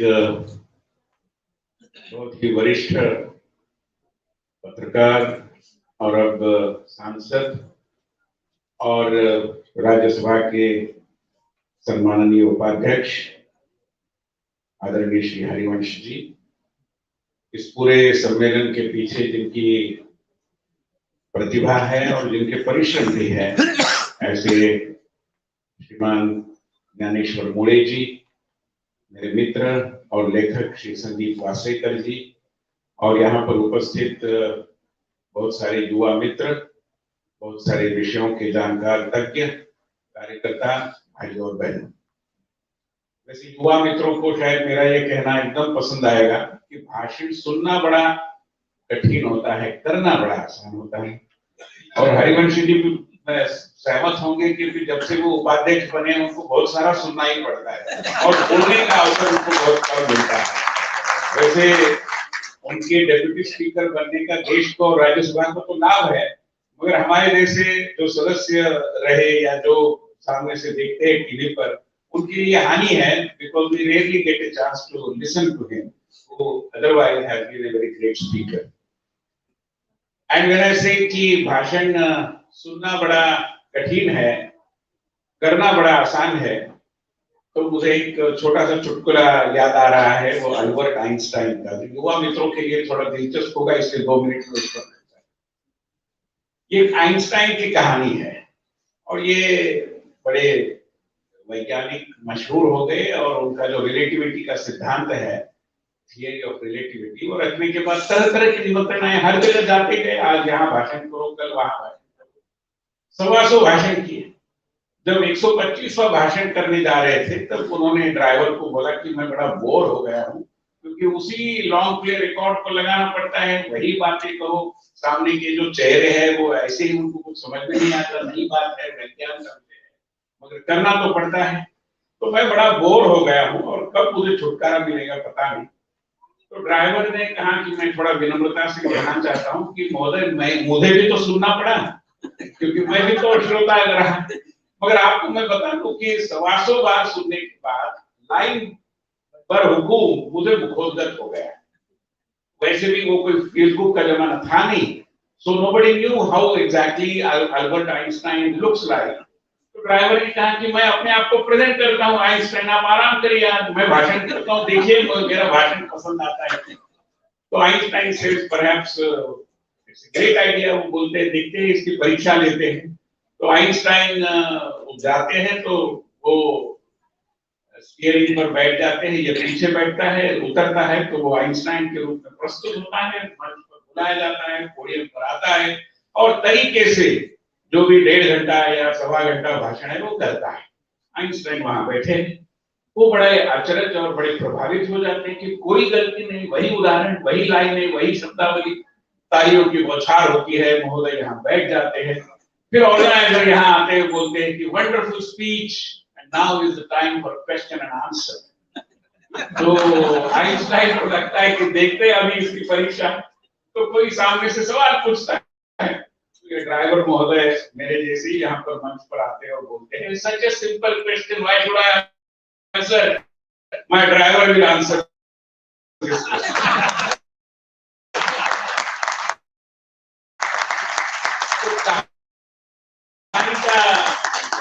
तात्पर्य ये है कि it is very easy to speak but very very difficult to listen. Span of time I try to explain or I try to share with you whatever I think about it. सबसे पहले तो मैं मोड़े जी का बहुत बहुत अभिनंदन करूंगा, धन्यवाद दूंगा। और मुझे ये भी अच्छा लगा कि इसके पहले वाला पूरा सत्र इंग्लिश में हो रहा था, यद्यपि किसी भाषा से कोई नफरत होने का कारण नहीं है, इंग्लिश भी उतनी भारतीय भाषा है जितनी अन्य भाषाएं हैं, मगर फिर भी सकारात्मकता में एक स्वकार भी है और स्वकार में स्व का स्वीकार है, और वो स्व है, वो स्वभाषा, स्वभूषा और स्वदेश से भी जुड़ा। और इसलिए जब मोदी जी ने हिंदी में भाषण किया तो मुझे लगा कि चलो भाई हम भी हिंदी में बात कर सकते हैं। मेरे ख्याल से कई वक्ताओं ने भी किया और इसलिए मैं मानता हूं कि ये जो सकारात्मकता की जो एक आंदोलन बनाने की एक कोशिश है अपने आप में बहुत विशिष्टतापूर्ण है। हरिवंश जी यहाँ बैठे हैं वो मुझसे सहमत होंगे कि हम सबके आदर्श रहे बाबू जयप्रकाश नारायण जी ने इसी को रचनात्मकता के शब्दों से रखा और उन्होंने तो रचनात्मक पत्रकारिता का भी पुरस्कार किया था। एक दृष्टि से पूरे हमारे समाज जीवन के अन्य अन्य क्षेत्रों में रचनात्मकता की बात उन्होंने की थी, कंस्ट्रक्टिव एलिमेंट। और मैं मानता हूं कि ये बहुत जरूरी है और सदन में हमारा जो अनुभव रहा हरिवंश जी का भी रहा होगा कि आप कितना भी अच्छा भाषण करो, बहुत तरीके के तर्क दो, उदाहरण दो और कुछ कहो, खंडन प्रतिखंडन करो, मंडन खंडन करो, जो भी करो, समाचार पत्रों को उसको कोई रुचि नहीं। मगर हमारे यहाँ के महाराष्ट्र के एक विधायक थे, उन्होंने कहा कि ऐसे भाषण करने से थोड़ी ना आपको हेडलाइन मिलेगी। तो मैंने कहा क्या करना चाहिए? तो बोले थोड़ा माइक तोड़ो, थोड़ा कुछ कागज का बॉल बना के फेंको, सदन की वेल में घुस जाओ, तो फिर एक कॉलम हेडलाइन मिलती है कि unrest now takes place in the Rajya Sabha also. तो ये है जो बिकता है वो सेंसेशनलिज्म है। मगर इसका मतलब ये नहीं कि रचनात्मकता के लिए आज की परिभाषा में बोलना है तो कोई मार्केट है ही नहीं। मुझे बताना बड़ा आवश्यक लगता है कि especially in the context of constructive media, when I was kind of interacting with some editors, the editor of a magazine of Divya Bhaskar in fact, they told me, and today also the Punjab edition of Bhaskar has made it a point that every Monday the first page they have devoted for only constructive news. So I was curious to know about what is the impact on circulation. And much to my delight and my surprise, they said that the circulation has increased. और इसलिए ज्ञानेश्वर जी की इस परिकल्पना के लिए निश्चित रूप में बहुत सारा अवसर है, अवकाश है। रचनात्मकता का स्वर निश्चित रूप में बुलंद हो पाएगा। कैसे होगा? मुझे लगता है कि हमारे देश में इस रचनात्मकता के स्वर को बुलंद करने के पहले हमें शायद 4 विभिन्न संकटों का सामना करना पड़ेगा, ऐसा एक कार्यकर्ता के नाते मुझे लगता है। What are these challenges? What are these crises, if I may enlist them? The first one is the crisis of purpose. All of us are engaging ourselves in several activities and programs and projects and whatnot, but still, perhaps we may not be able to answer what exactly is the purpose behind. Not always. I mean, people are into politics. When somebody asks them, why are you in politics? They would naturally say, oh, for the service of the country, service of the people. But if at all somebody asks a question, really, will they have an honest answer to give? And same is true about the persons in the media, persons in the social work, in NGOs, in several such activities. So there is a crisis of purpose. एक उद्देश्यहीनता कहीं न कहीं मंडरा रही है हमारे इर्द गिर्द, ऐसा आभास होता है, क्योंकि हमारी कथनी और करनी में एक बहुत अंतर कई बार सामने आता है। क्राइसिस ऑफ पर्पस के कारण एक निर्माण होता है, वो है क्राइसिस ऑफ ऑथेंटिसिटी। एक असलियत के अभाव का संकट है। सारा बहुत ही फॉर्मल, बहुत ही ऊपर का, सतही स्तर का, दिल्ली में कहो, कहीं भी मेट्रोपॉलिटन सिटीज में लोग आराम से पूछते हैं कैसे है आप, उसका भी एक पूछने का लहजा होता है, या फिर हाउ आर यू पूछते हैं। अगर मैं किसी को बोलूं sit here I tell you how am I, does he have the time to listen to me? He doesn't have. So this is the kind of formal technical ways of our social interactions that really speaking it is all very superficial, very artificial at times, and therefore there is a crisis of authenticity. And since everything is kind of with doubtful authenticity, there comes a crisis of ownership. जो हमारा वायुमंडल है, जिस समाज में हम रहते हैं, जिस क्षेत्र में हम काम करते हैं, क्या उसका स्वामित्व हम लेते हैं? हम तो कई बार अपने संस्थानों, अपने सरकारों, अपने संगठनों, इनकी ही मतलब खुले तौर पर गाली गलौज करने में बड़ी प्रागतिकता का अनुभव करते हैं। मैं मानता हूं कि एक विकृत सोच है, हमने ओनरशिप लेनी चाहिए। मैं महाराष्ट्र से आता हूं, मोड़े जी मुझसे सहमत होंगे। छत्रपति शिवाजी महाराज के बारे में गुरु रामदास जी ने एक शब्द का प्रयोग किया था और उन्होंने कहा था कि शिवाजी एक आदर्श राजा इसलिए है क्योंकि वो अपने राज्य के उपभोग शून्य स्वामी है। स्वामी, स्वामित्व, which is responsibility in its entirety, but no aggrandizement. कोई स्वार्थ नहीं, स्वामित्व पूरा। आज हम कई बार देखते हैं उपभोग शून्य स्वामी की जगह स्वामित्व शून्य उपभोक्ताओं की एक लंबी कतार है। हमें स्वामित्व लेना चाहिए, परिस्थिति का स्वामित्व, समाज का स्वामित्व, संगठन का स्वामित्व, अपने देश का भी स्वामित्व एक नागरिक के नाते। और मैं मानता हूं कि तभी जाकर के सकारात्मकता का स्वर बुलंद हो पाएगा। चौथा संकट है crisis of relationship. If we don't take ownership, how can we relate with our society, with our own members, with our own family?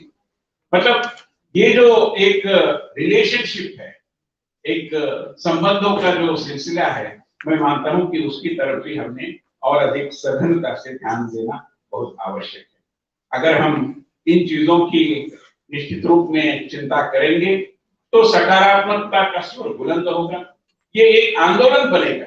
और मुझे पूरा विश्वास है कि मोड़े जी जो मैं कह रहा हूं उससे सहमत होंगे कि सकारात्मकता का मतलब समझौता नहीं।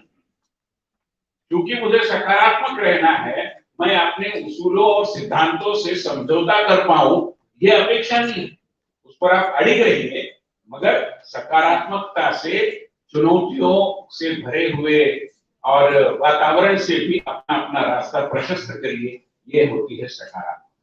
और उस दृष्टि से मैं मानता हूं कि यहाँ पर विशेष रूप में माननीय प्रधानमंत्री जी ने 15 अगस्त को राष्ट्र के नाम संदेश देते समय जो पंच प्रण बताए हैं, मैं उनका उल्लेख करते हुए अपनी वाणी को विराम दूंगा। बहुत सारे मनीषियों ने कहा है कि हमारे देश का नहीं, पूरे विश्व का ही जो काल प्रवाह है वो अतीत से निकलकर वर्तमान से होकर भविष्य की ओर जाता है। और जो पंच प्रण है, उन्होंने 5 बिंदु बताए माननीय प्रधानमंत्री जी ने। पहला बिंदु मतलब अगर मैं अतीत, वर्तमान और भविष्य की बात करूं तो अतीत के बारे में उन्होंने हमें कहा है कि पहले तो गुलामी की मानसिकता से बाहर आइए। दूसरा कहा है कि हमारी विरासत के ऊपर गर्व का अनुभव करिए, उसके ऊपर नाज रखिए। अगर वर्तमान की बात करूं तो प्रधानमंत्री कहते हैं कि एकता और एकजुटता का मंत्र जप करिए, नागरिक के कर्तव्यों का ध्यान रखिए।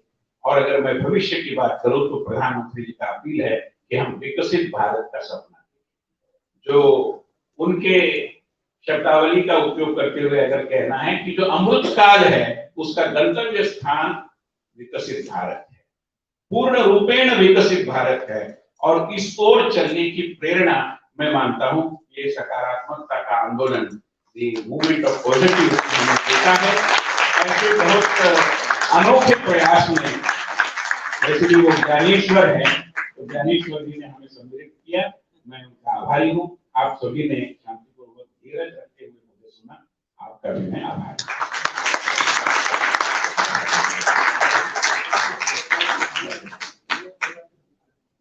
Thank you so much, sir, for your good words. On this occasion, we take this opportunity to release the book written by Shri Sundeep Waslakarji. The book is named A World Without War: The History, Politics and Resolution of Conflict. The name itself signifies how relevant the book is to the times that we are fraught with tensions and conflicts, and how important it is to find a solution to avoid such events. I would like to invite Honorable Deputy Chairman Rajya Sabha Shri Harvansh Ji to release the book.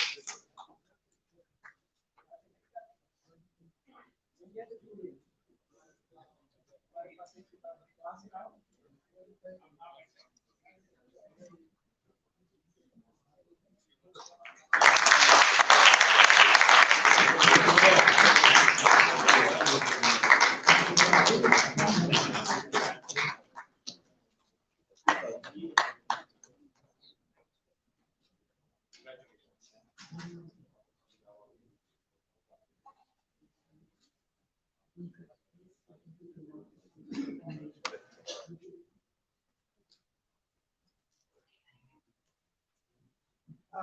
are happy to have with us, who just joined us, Vice Admiral Satish Kumar Dhurpuri.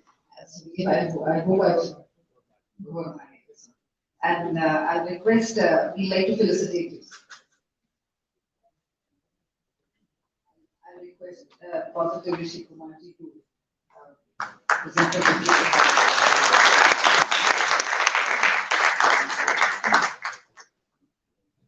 Let's now hear from the writer himself about the much talked about book of Sri Sandeep Vaslikar.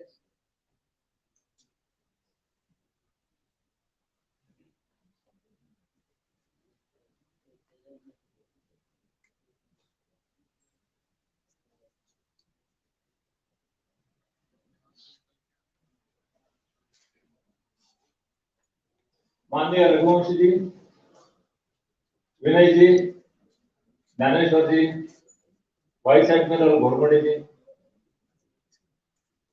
मैं कुछ ज्यादा समय नहीं लेकर चाहता, क्योंकि मेरी यह चाह है कि आप पुस्तक पढ़े। यदि मैं आप सब पुस्तक में क्या लिखा है, क्या नहीं लिखा है, यदि मैं खुद ही आपको सब बताऊं तो आपको पुस्तक पढ़ने में कोई राजी नहीं रहेगी। पुस्तकें बाहर अवेलेबल है, तो इस कार्यक्रम के बाद आप जरूर पुस्तक लीजिए और आप खुद ही पुस्तक पढ़िए। लेकिन मैं सिर्फ एक ही बात को जो ज्ञानेश्वर जी ने पहले ही कही थी दोहराना चाहता हूँ। For a long time, we have been talking about the concept of वसुधैव कुटुंबकम। बहुत सालों से हम वसुधैव कुटुंबकम ये भारत का एक तत्व है, हमारे संसद के ऊपर भी लिखा है, बहुत सारे विश्वविद्यालयों में भी लिखा है। वसुधैव कुटुंबकम ये जो हमारी कल्पना है, जो हजारों सालों से चल रही है, अनेक सदियों से चल रही है, इस बारे में हम कहते हैं। लेकिन ये वसुधैव कुटुंबकम को how to make it a living reality, उसको मूर्त स्वरूप में कैसे लाना है। और जैसे डॉक्टर मुले ने कहा कि यदि भारत को विश्व गुरु बनना है तो विश्व कैसे चल रहा है, उसमें क्या होने जाने वाला है और उसके रिस्पॉन्स में भारत का क्या अनुरोध होना चाहिए, भारत की क्या मार्गदर्शन भारत कर सकता है, इस बारे में हमें सोचना चाहिए। ये सारी वसुधैव कुटुंबकम की ब्लूप्रिंट, यानी कि मेरी किताब ये वर्ड विदाउट वॉर, तो मैं रघुवंश जी के आभार मानता हूँ कि आपने इस पुस्तक का लोकार्पण किया। और मेरे लिए तो बहुत ही आनंद की बात है कि डॉक्टर विनय सहस्रबुद्धे इस अवसर पर उपस्थित है, क्योंकि उन्हें मैं 25 साल से जानता हूँ। महाराष्ट्र के बहुत बड़े विचारवंत है। हम सब में उन्होंने बहुत काम किया। ने उन्होंने मुंबई में बहुत बड़ी एक संस्था थी, रामबाबू मालगी प्रबोधिनी करके एक संस्था है, उसकी स्थापना की, जिसमें से बहुत सारे लीडर्स की डेवलपमेंट हुआ। और ज्ञानेश्वर मुले जी जिन्होंने आज सारी अपने प्रतिभा के साथ एक सम्मेलन किया, तो आप सबके मैं आभार मानता हूँ और आप जरूर ये पुस्तक पढ़िए, यही आपको आह्वान करता हूँ। Thank you.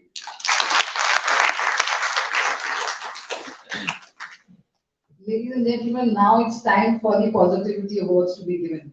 I would request Honorable Deputy Chairman Rajya Sabha Shri Harivansh ji to give away the awards to our awardee, and I'll just call out the names. Dr. Sohini Sastry, on her behalf, Anna Sahib Solanki will be receiving the award, so I'd like to invite him on the stage.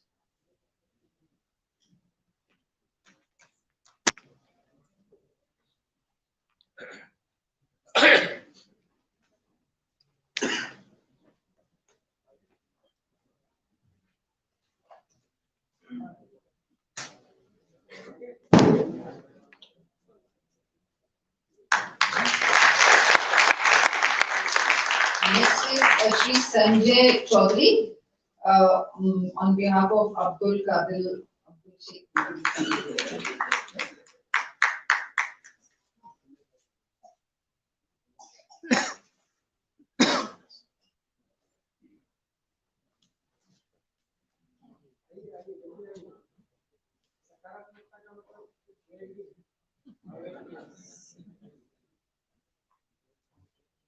Next, I will request Preetam Nayak of Sum Ultimate Medicare to come up and receive PGL. Preetam Nayak of Sum Ultimate.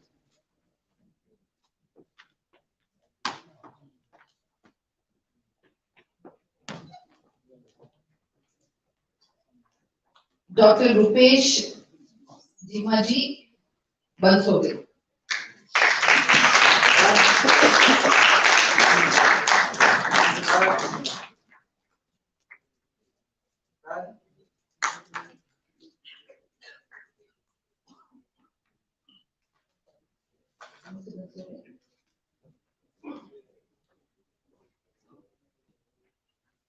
Next is Mr. Shailesh Kadre and Sonam C. Kapse. We request you to please follow.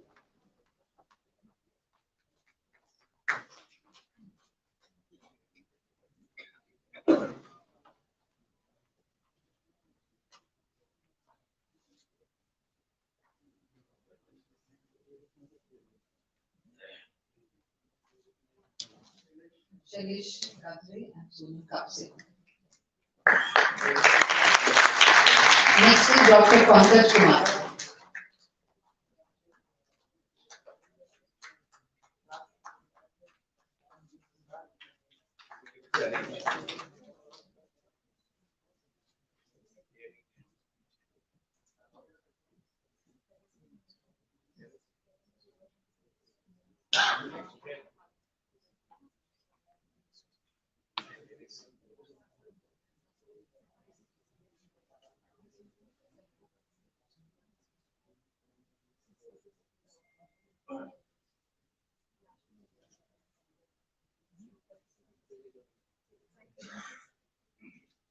Dr. Pankaj Kumar.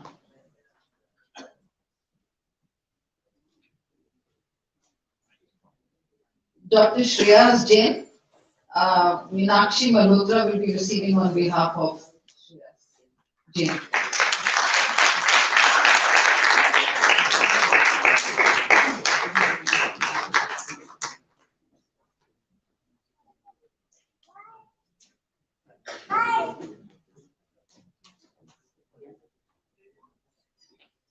Next is Preetam Nayak will be receiving for Shiksha O Anusandhan.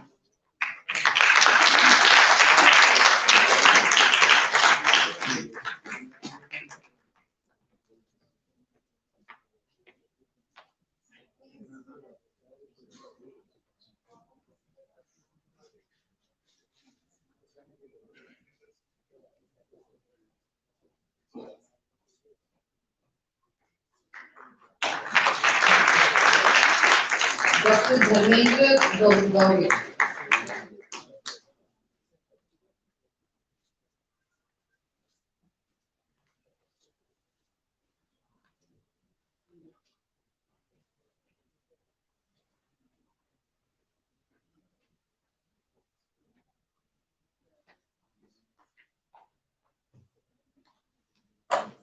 And last is Dr. Kumar Pandya, Mr. Manohar Lal Mendek will be taking it on his behalf.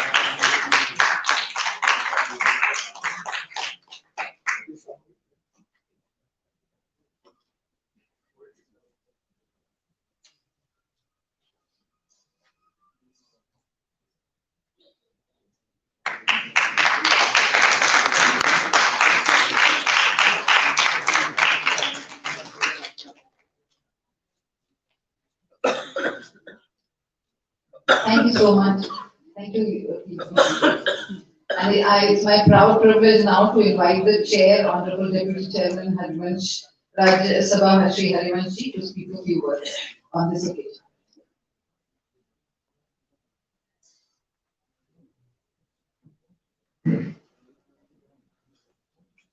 मंच पर मौजूद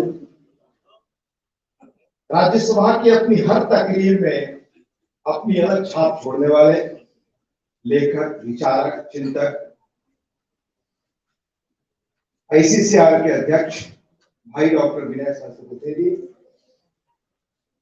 vice admiral Shri Satish घोटवाले जी, युद्ध के बगैर दुनिया, world without war के लेखक सुदीप वासलेकर जी, और पॉजिटिव इनिशिएटिव के प्रणेता डॉक्टर दयानेश्वर एम मुले जी, जिनके हर काम में क्रिएटिविटी दिखती है। क्रिएटिविटी वो माइंडसेट क्रिएट करता है जिससे हो और पॉजिटिविटी की शुरुआत हो। मैं कहना चाहूंगा, उनका जब पहला पत्र मिला तो जिस रूप की हैंडराइटिंग मैंने देखी, ऊपर नाम का संबोधन इतने सुंदर तरीके से, और पत्र के अंत में जो हम औपचारिक एडजेक्टिव लिखते हैं अपने हाथ से, उस हैंडराइटिंग ने मुझे अट्रैक्ट किया। उसके बाद इस संस्था ने क्या काम किया है, work done for social welfare movement of positivity, इतना सुंदर तरीके से उन्होंने क्या अचीवमेंट इस संस्था ने किस रूप में काम किया है उसकी सूची दी है। फिर मूवमेंट ऑफ पॉजिटिविटी का कॉन्सेप्ट पेपर उनका देखा, इतने सुंदर ढंग से प्रस्तुति उसका प्रिंट निकला हुआ और बहुत क्लियर ऑब्जेक्टिव्स के साथ हमें करना क्या, रोड मैप हमारा क्या होगा। मैं तो ये मानता हूं कि हमें अगर विकसित भारत बनाना है तो सबसे पहले ये मेंटल एटीट्यूड जो हमारे मुले साहब का ये पूरे देश के घर घर तक पहुंचे, ये सबसे बड़ा। दूसरी चीज जिसका मैं उल्लेख करना चाहूंगा कि उनके कामों का विवरण दें। हम बात करते थे देश में 14 के पहले अनेक चीजों में बहुत कुछ नहीं हो सकता। हमारी काम की स्पीड, हमारे सोचने का तौर तरीका, हमारी सीमा का एहसास करा।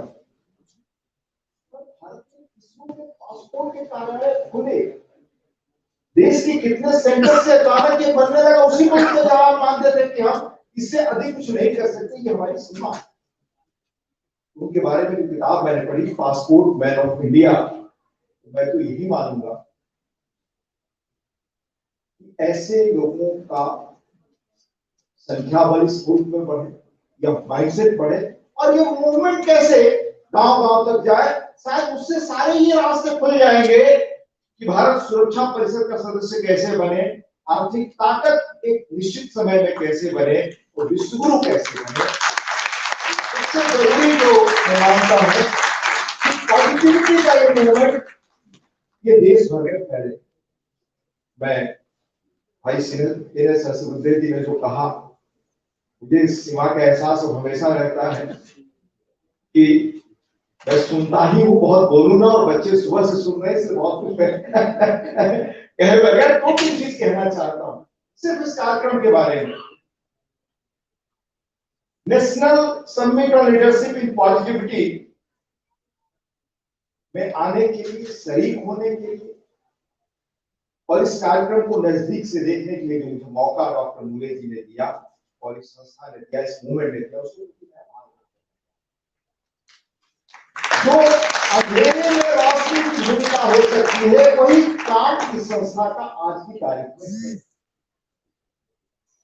कॉन्सेप्ट के लेवल पर, आइडिया के लेवल पर, मूवमेंट के लेवल पर, फिलॉसफी के लेवल पर पॉजिटिविटी को अपने जीवन का हिस्सा बनाए बगैर कोई नया अध्याय जीवन में, न निजी जीवन में लिख सकते हैं, न समाज के जीवन में, न दुनिया के जीवन में, न देश के जीवन में।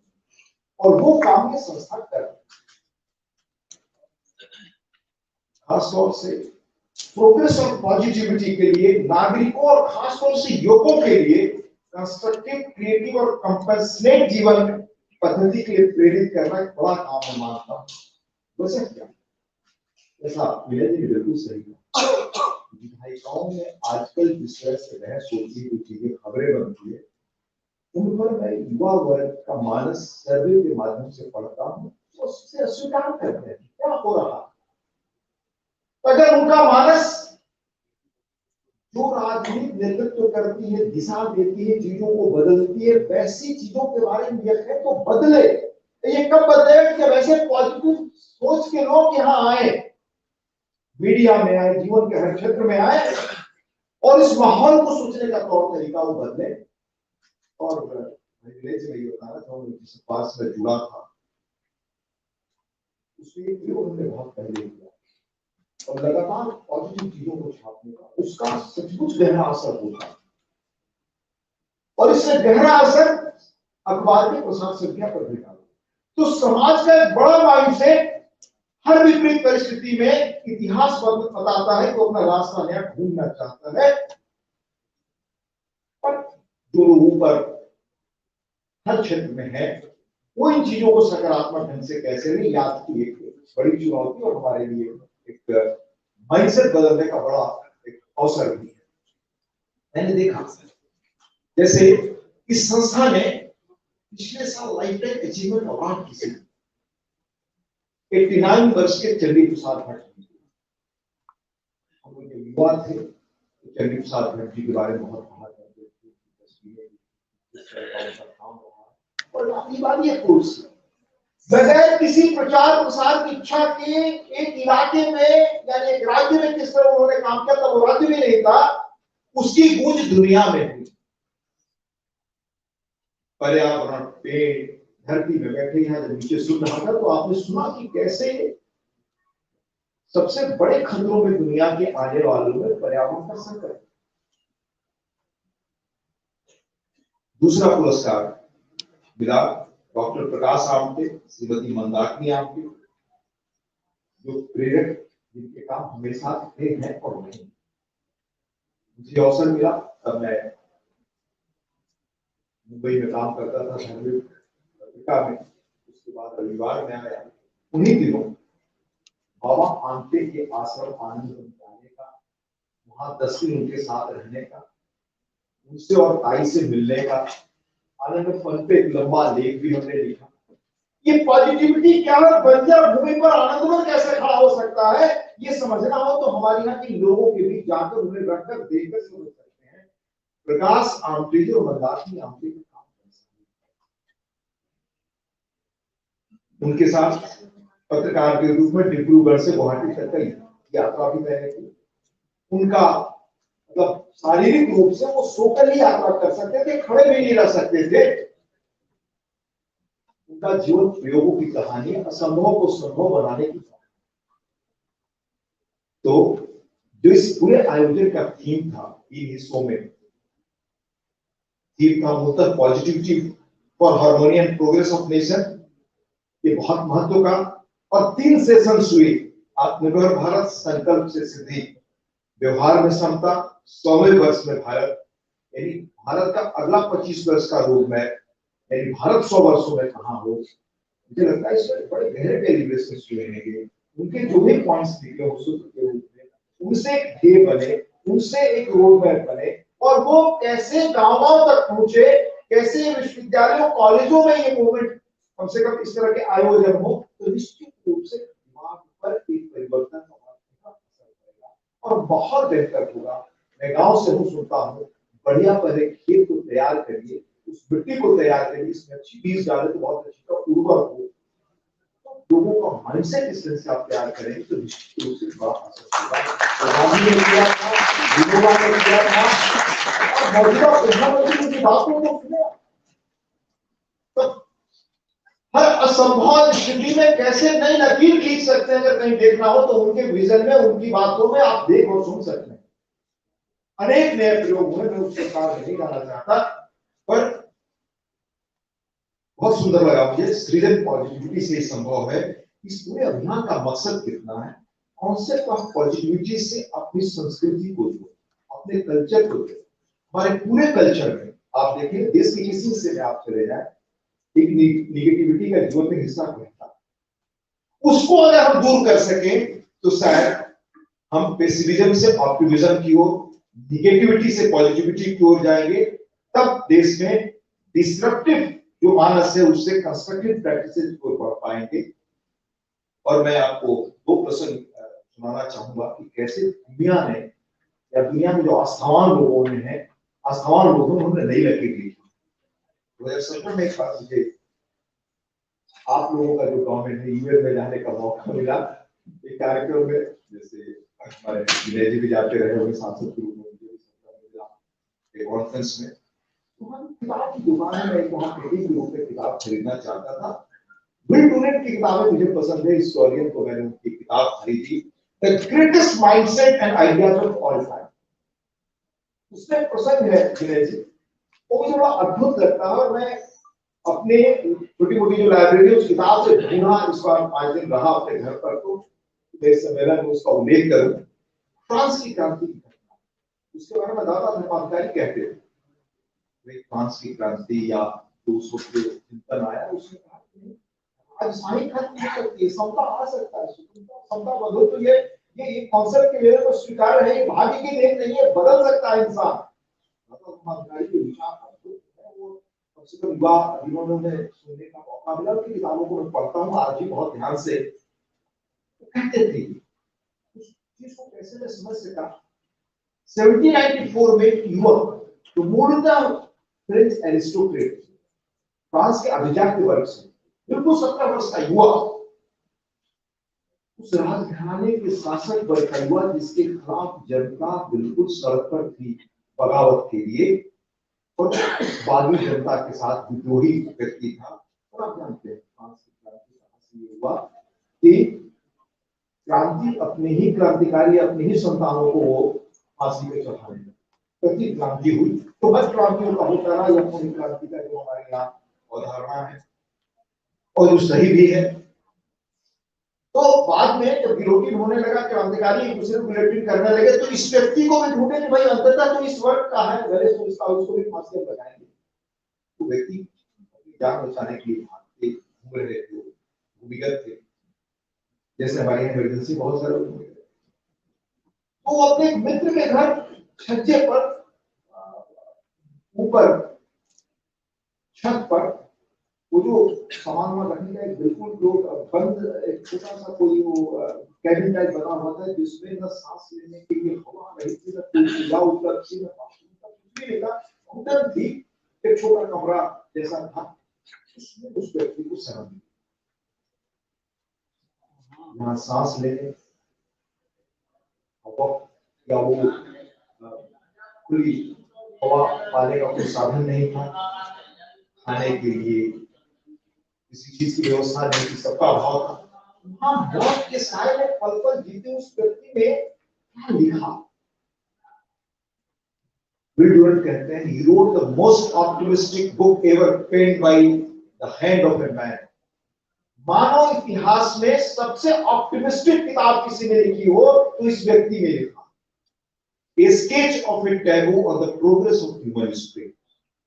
उस व्यक्ति ने लिखा, हिंदी में अगर कहूं कि विकास क्या और कैसे होगा, वो कहते हैं कि अंधविश्वासों की जकड़न से दुनिया मुक्त होगी, एक नए मुकाम पर पहुंचेगी, आने वाले 100 वर्षों में ज्ञान से विज्ञान से सारी समस्याएं मनुष्य हल करेगा अपनी इच्छा शक्ति से, और विकास के नए पैमाने पर इंसान पहुंचेगा। आज अगर हम पत्थर युग से इस आर्टिफिशियल इंटेलिजेंस के नाम पर पहुंच गए हैं, तो ऐसे लोगों की आस्था इस पॉजिटिविटी के कारण पहुंचते हैं, ऐसा मैं मानता हूं। उस व्यक्ति का नाम था मार्किस डे ओरेनसेट। आगे क्या हुआ, वो एक तरह से छोटा मैन्युस्क्रिप्ट ह्यूमन प्रोग्रेस और डेवलपमेंट का लिखा, मरता हुआ व्यक्ति जिसे नहीं मालूम है कि अगला क्षण मेरा जीवन के रूप में है या नहीं। फिर उसने वो मैन्युस्क्रिप्ट अपने एक मित्र को सौंपा और सो गए। कई दिनों से भागे फिर रहे थे, बगैर खाए भी थे। जगह तो पुलिस घेर चुकी थी, पुलिस पकड़ती इसके पहले उस व्यक्ति ने अपने पास रखे जहर को लिया और पी। विल डुरेंट कहते हैं कि जो आदमी मौत की गोद में था, वह मानव प्रगति का इतिहास, मानव विकास इतिहास के प्रति उसकी ये पॉजिटिविटी और साथी को लिखा कि 100 वर्ष के इतिहास में रहने वाला है, इंसान नए मुकाम पर पहुंचेगा।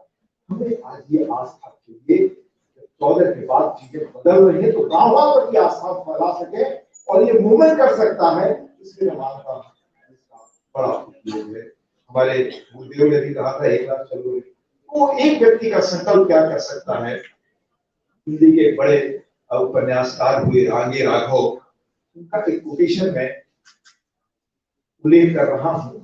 एक बार का, सिर्फ एक बार का प्रयास क्या होता है, एक ऐसा प्रयास क्या रंग ला सकता है। वो कहते हैं एक ही आदमी को गोली मार दी गई, वहां पराधी बाजी, उस एक का नतीजा हुआ नफरत की जलती हुई मसाले भूज गए।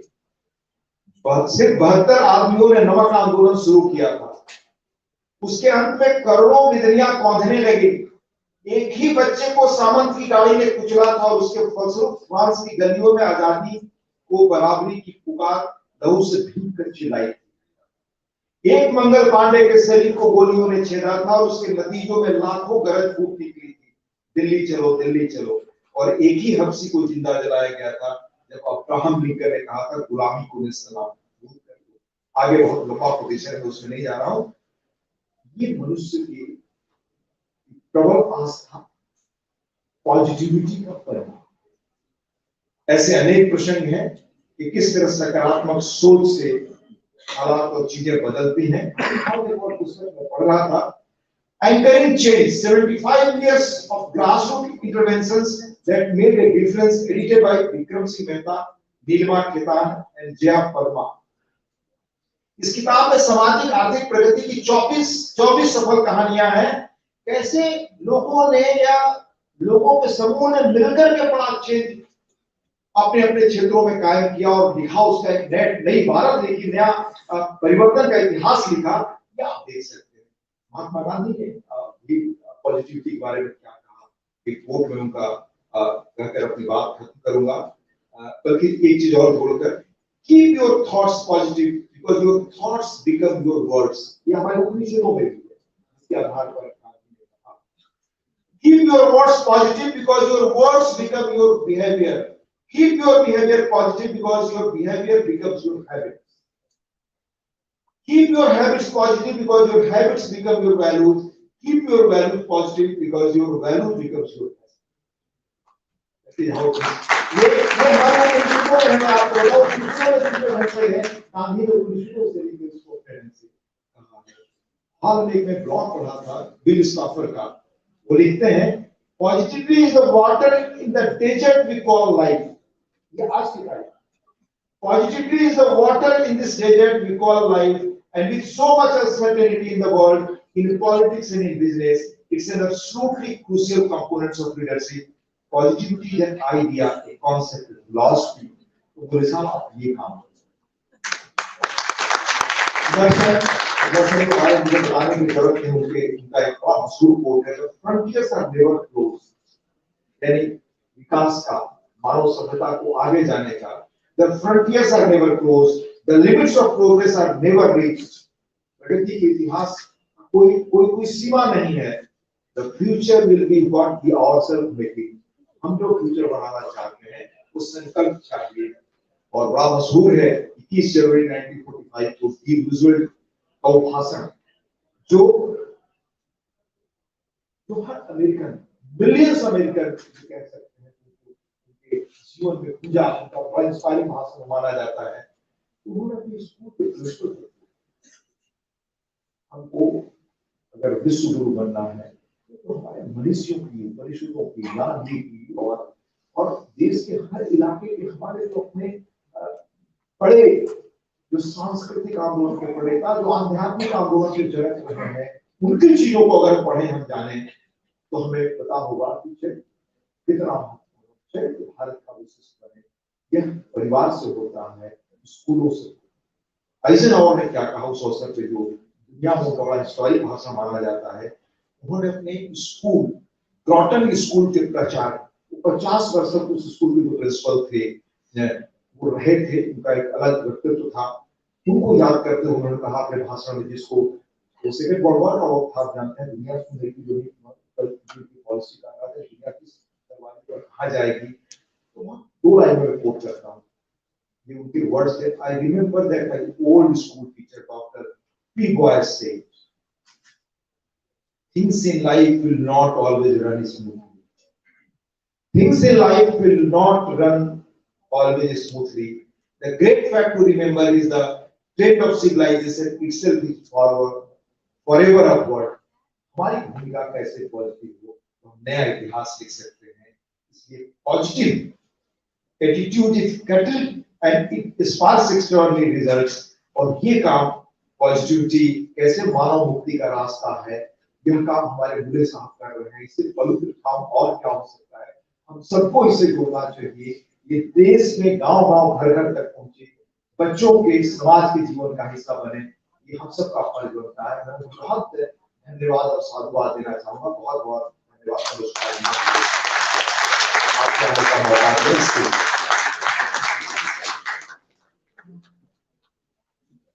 Thank you so much, Honorable Deputy Chairman. Sir, at this point of time, as Vice Admiral Gurmule has joined us just now, so we request him to encourage and honor our artists and performers with a moment.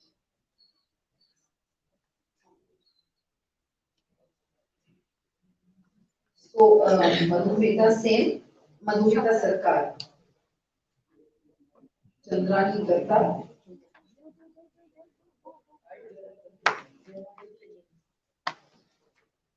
So Madhumita Sarkar, Chandrani Datta, Shoma Mukherjee, Momita Kundu, Palakshi, and Swastika.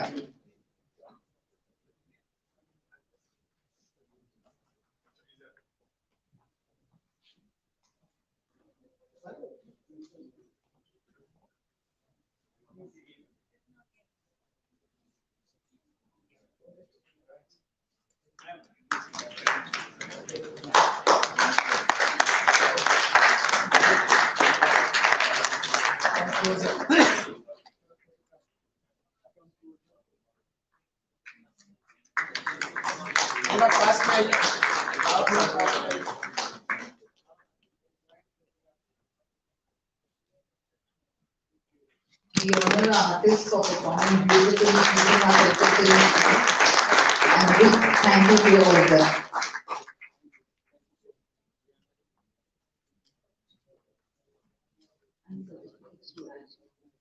And certificates to Rajiv Mukhopadhyay.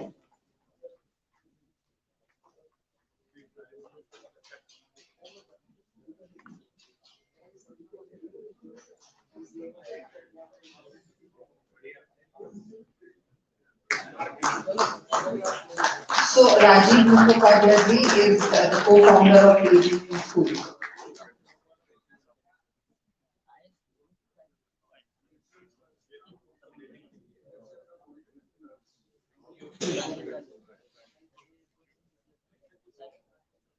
Thank you so much, sir.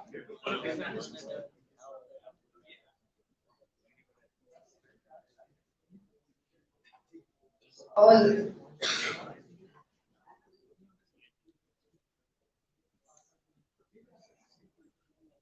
Thank you, Deputy Chairman, sir. Thank you, ICCR Chairman, sir. Thank you so much for being with us. As all good things come to an end, I will request Dhanashree Patil, Global Administrator, Radio. Radio is the full form of radio. Many will not be knowing is rescuing every distressed Indian overseas. It's an initiative of movement of positivity under the leadership of Dr. Mule to help distressed overseas Indians. I'll request Dhanashree Patil to come and give a vote of thanks.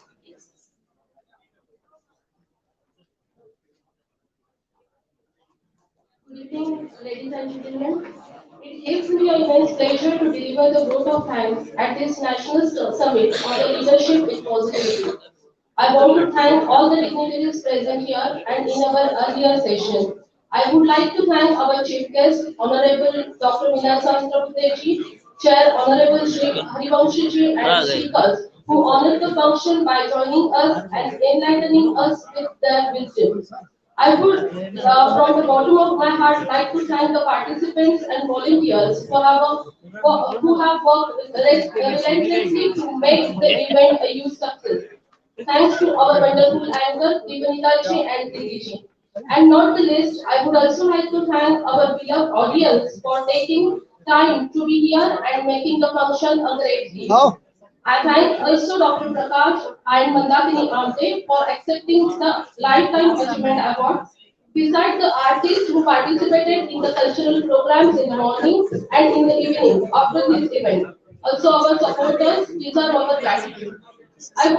I would want to express my very special thanks to Honorable Dr. Rishikumar sir, without whom this movement of positivity, this summit and effort won't have been possible. It's under his guidance, mentorship and his vision that we are here and just getting bigger.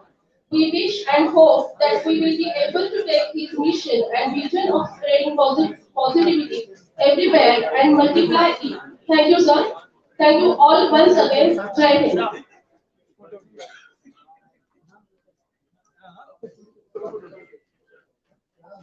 I'll take this opportunity to thank all our supporters and media partners. To name them, co-organizer Bharat Manch, media partner 10 News and Part Live, silver contributor Union Bank of India, associate partners the Council of Royal Roots, Indian Diaspora Club, Lee Rhythm. A very big thank you to all these people. Now, I must end the program. Yeah, it's not the end. We're still there to have a cultural show. Very, very beautiful dance performance again. But a very big thank you to all the wonderful audience that have come today to be here with us and encourage all the outstanding people and the entire team of Movement of Positivity. Thank you so much. And please be seated to witness this another very beautiful cultural program. Thank you.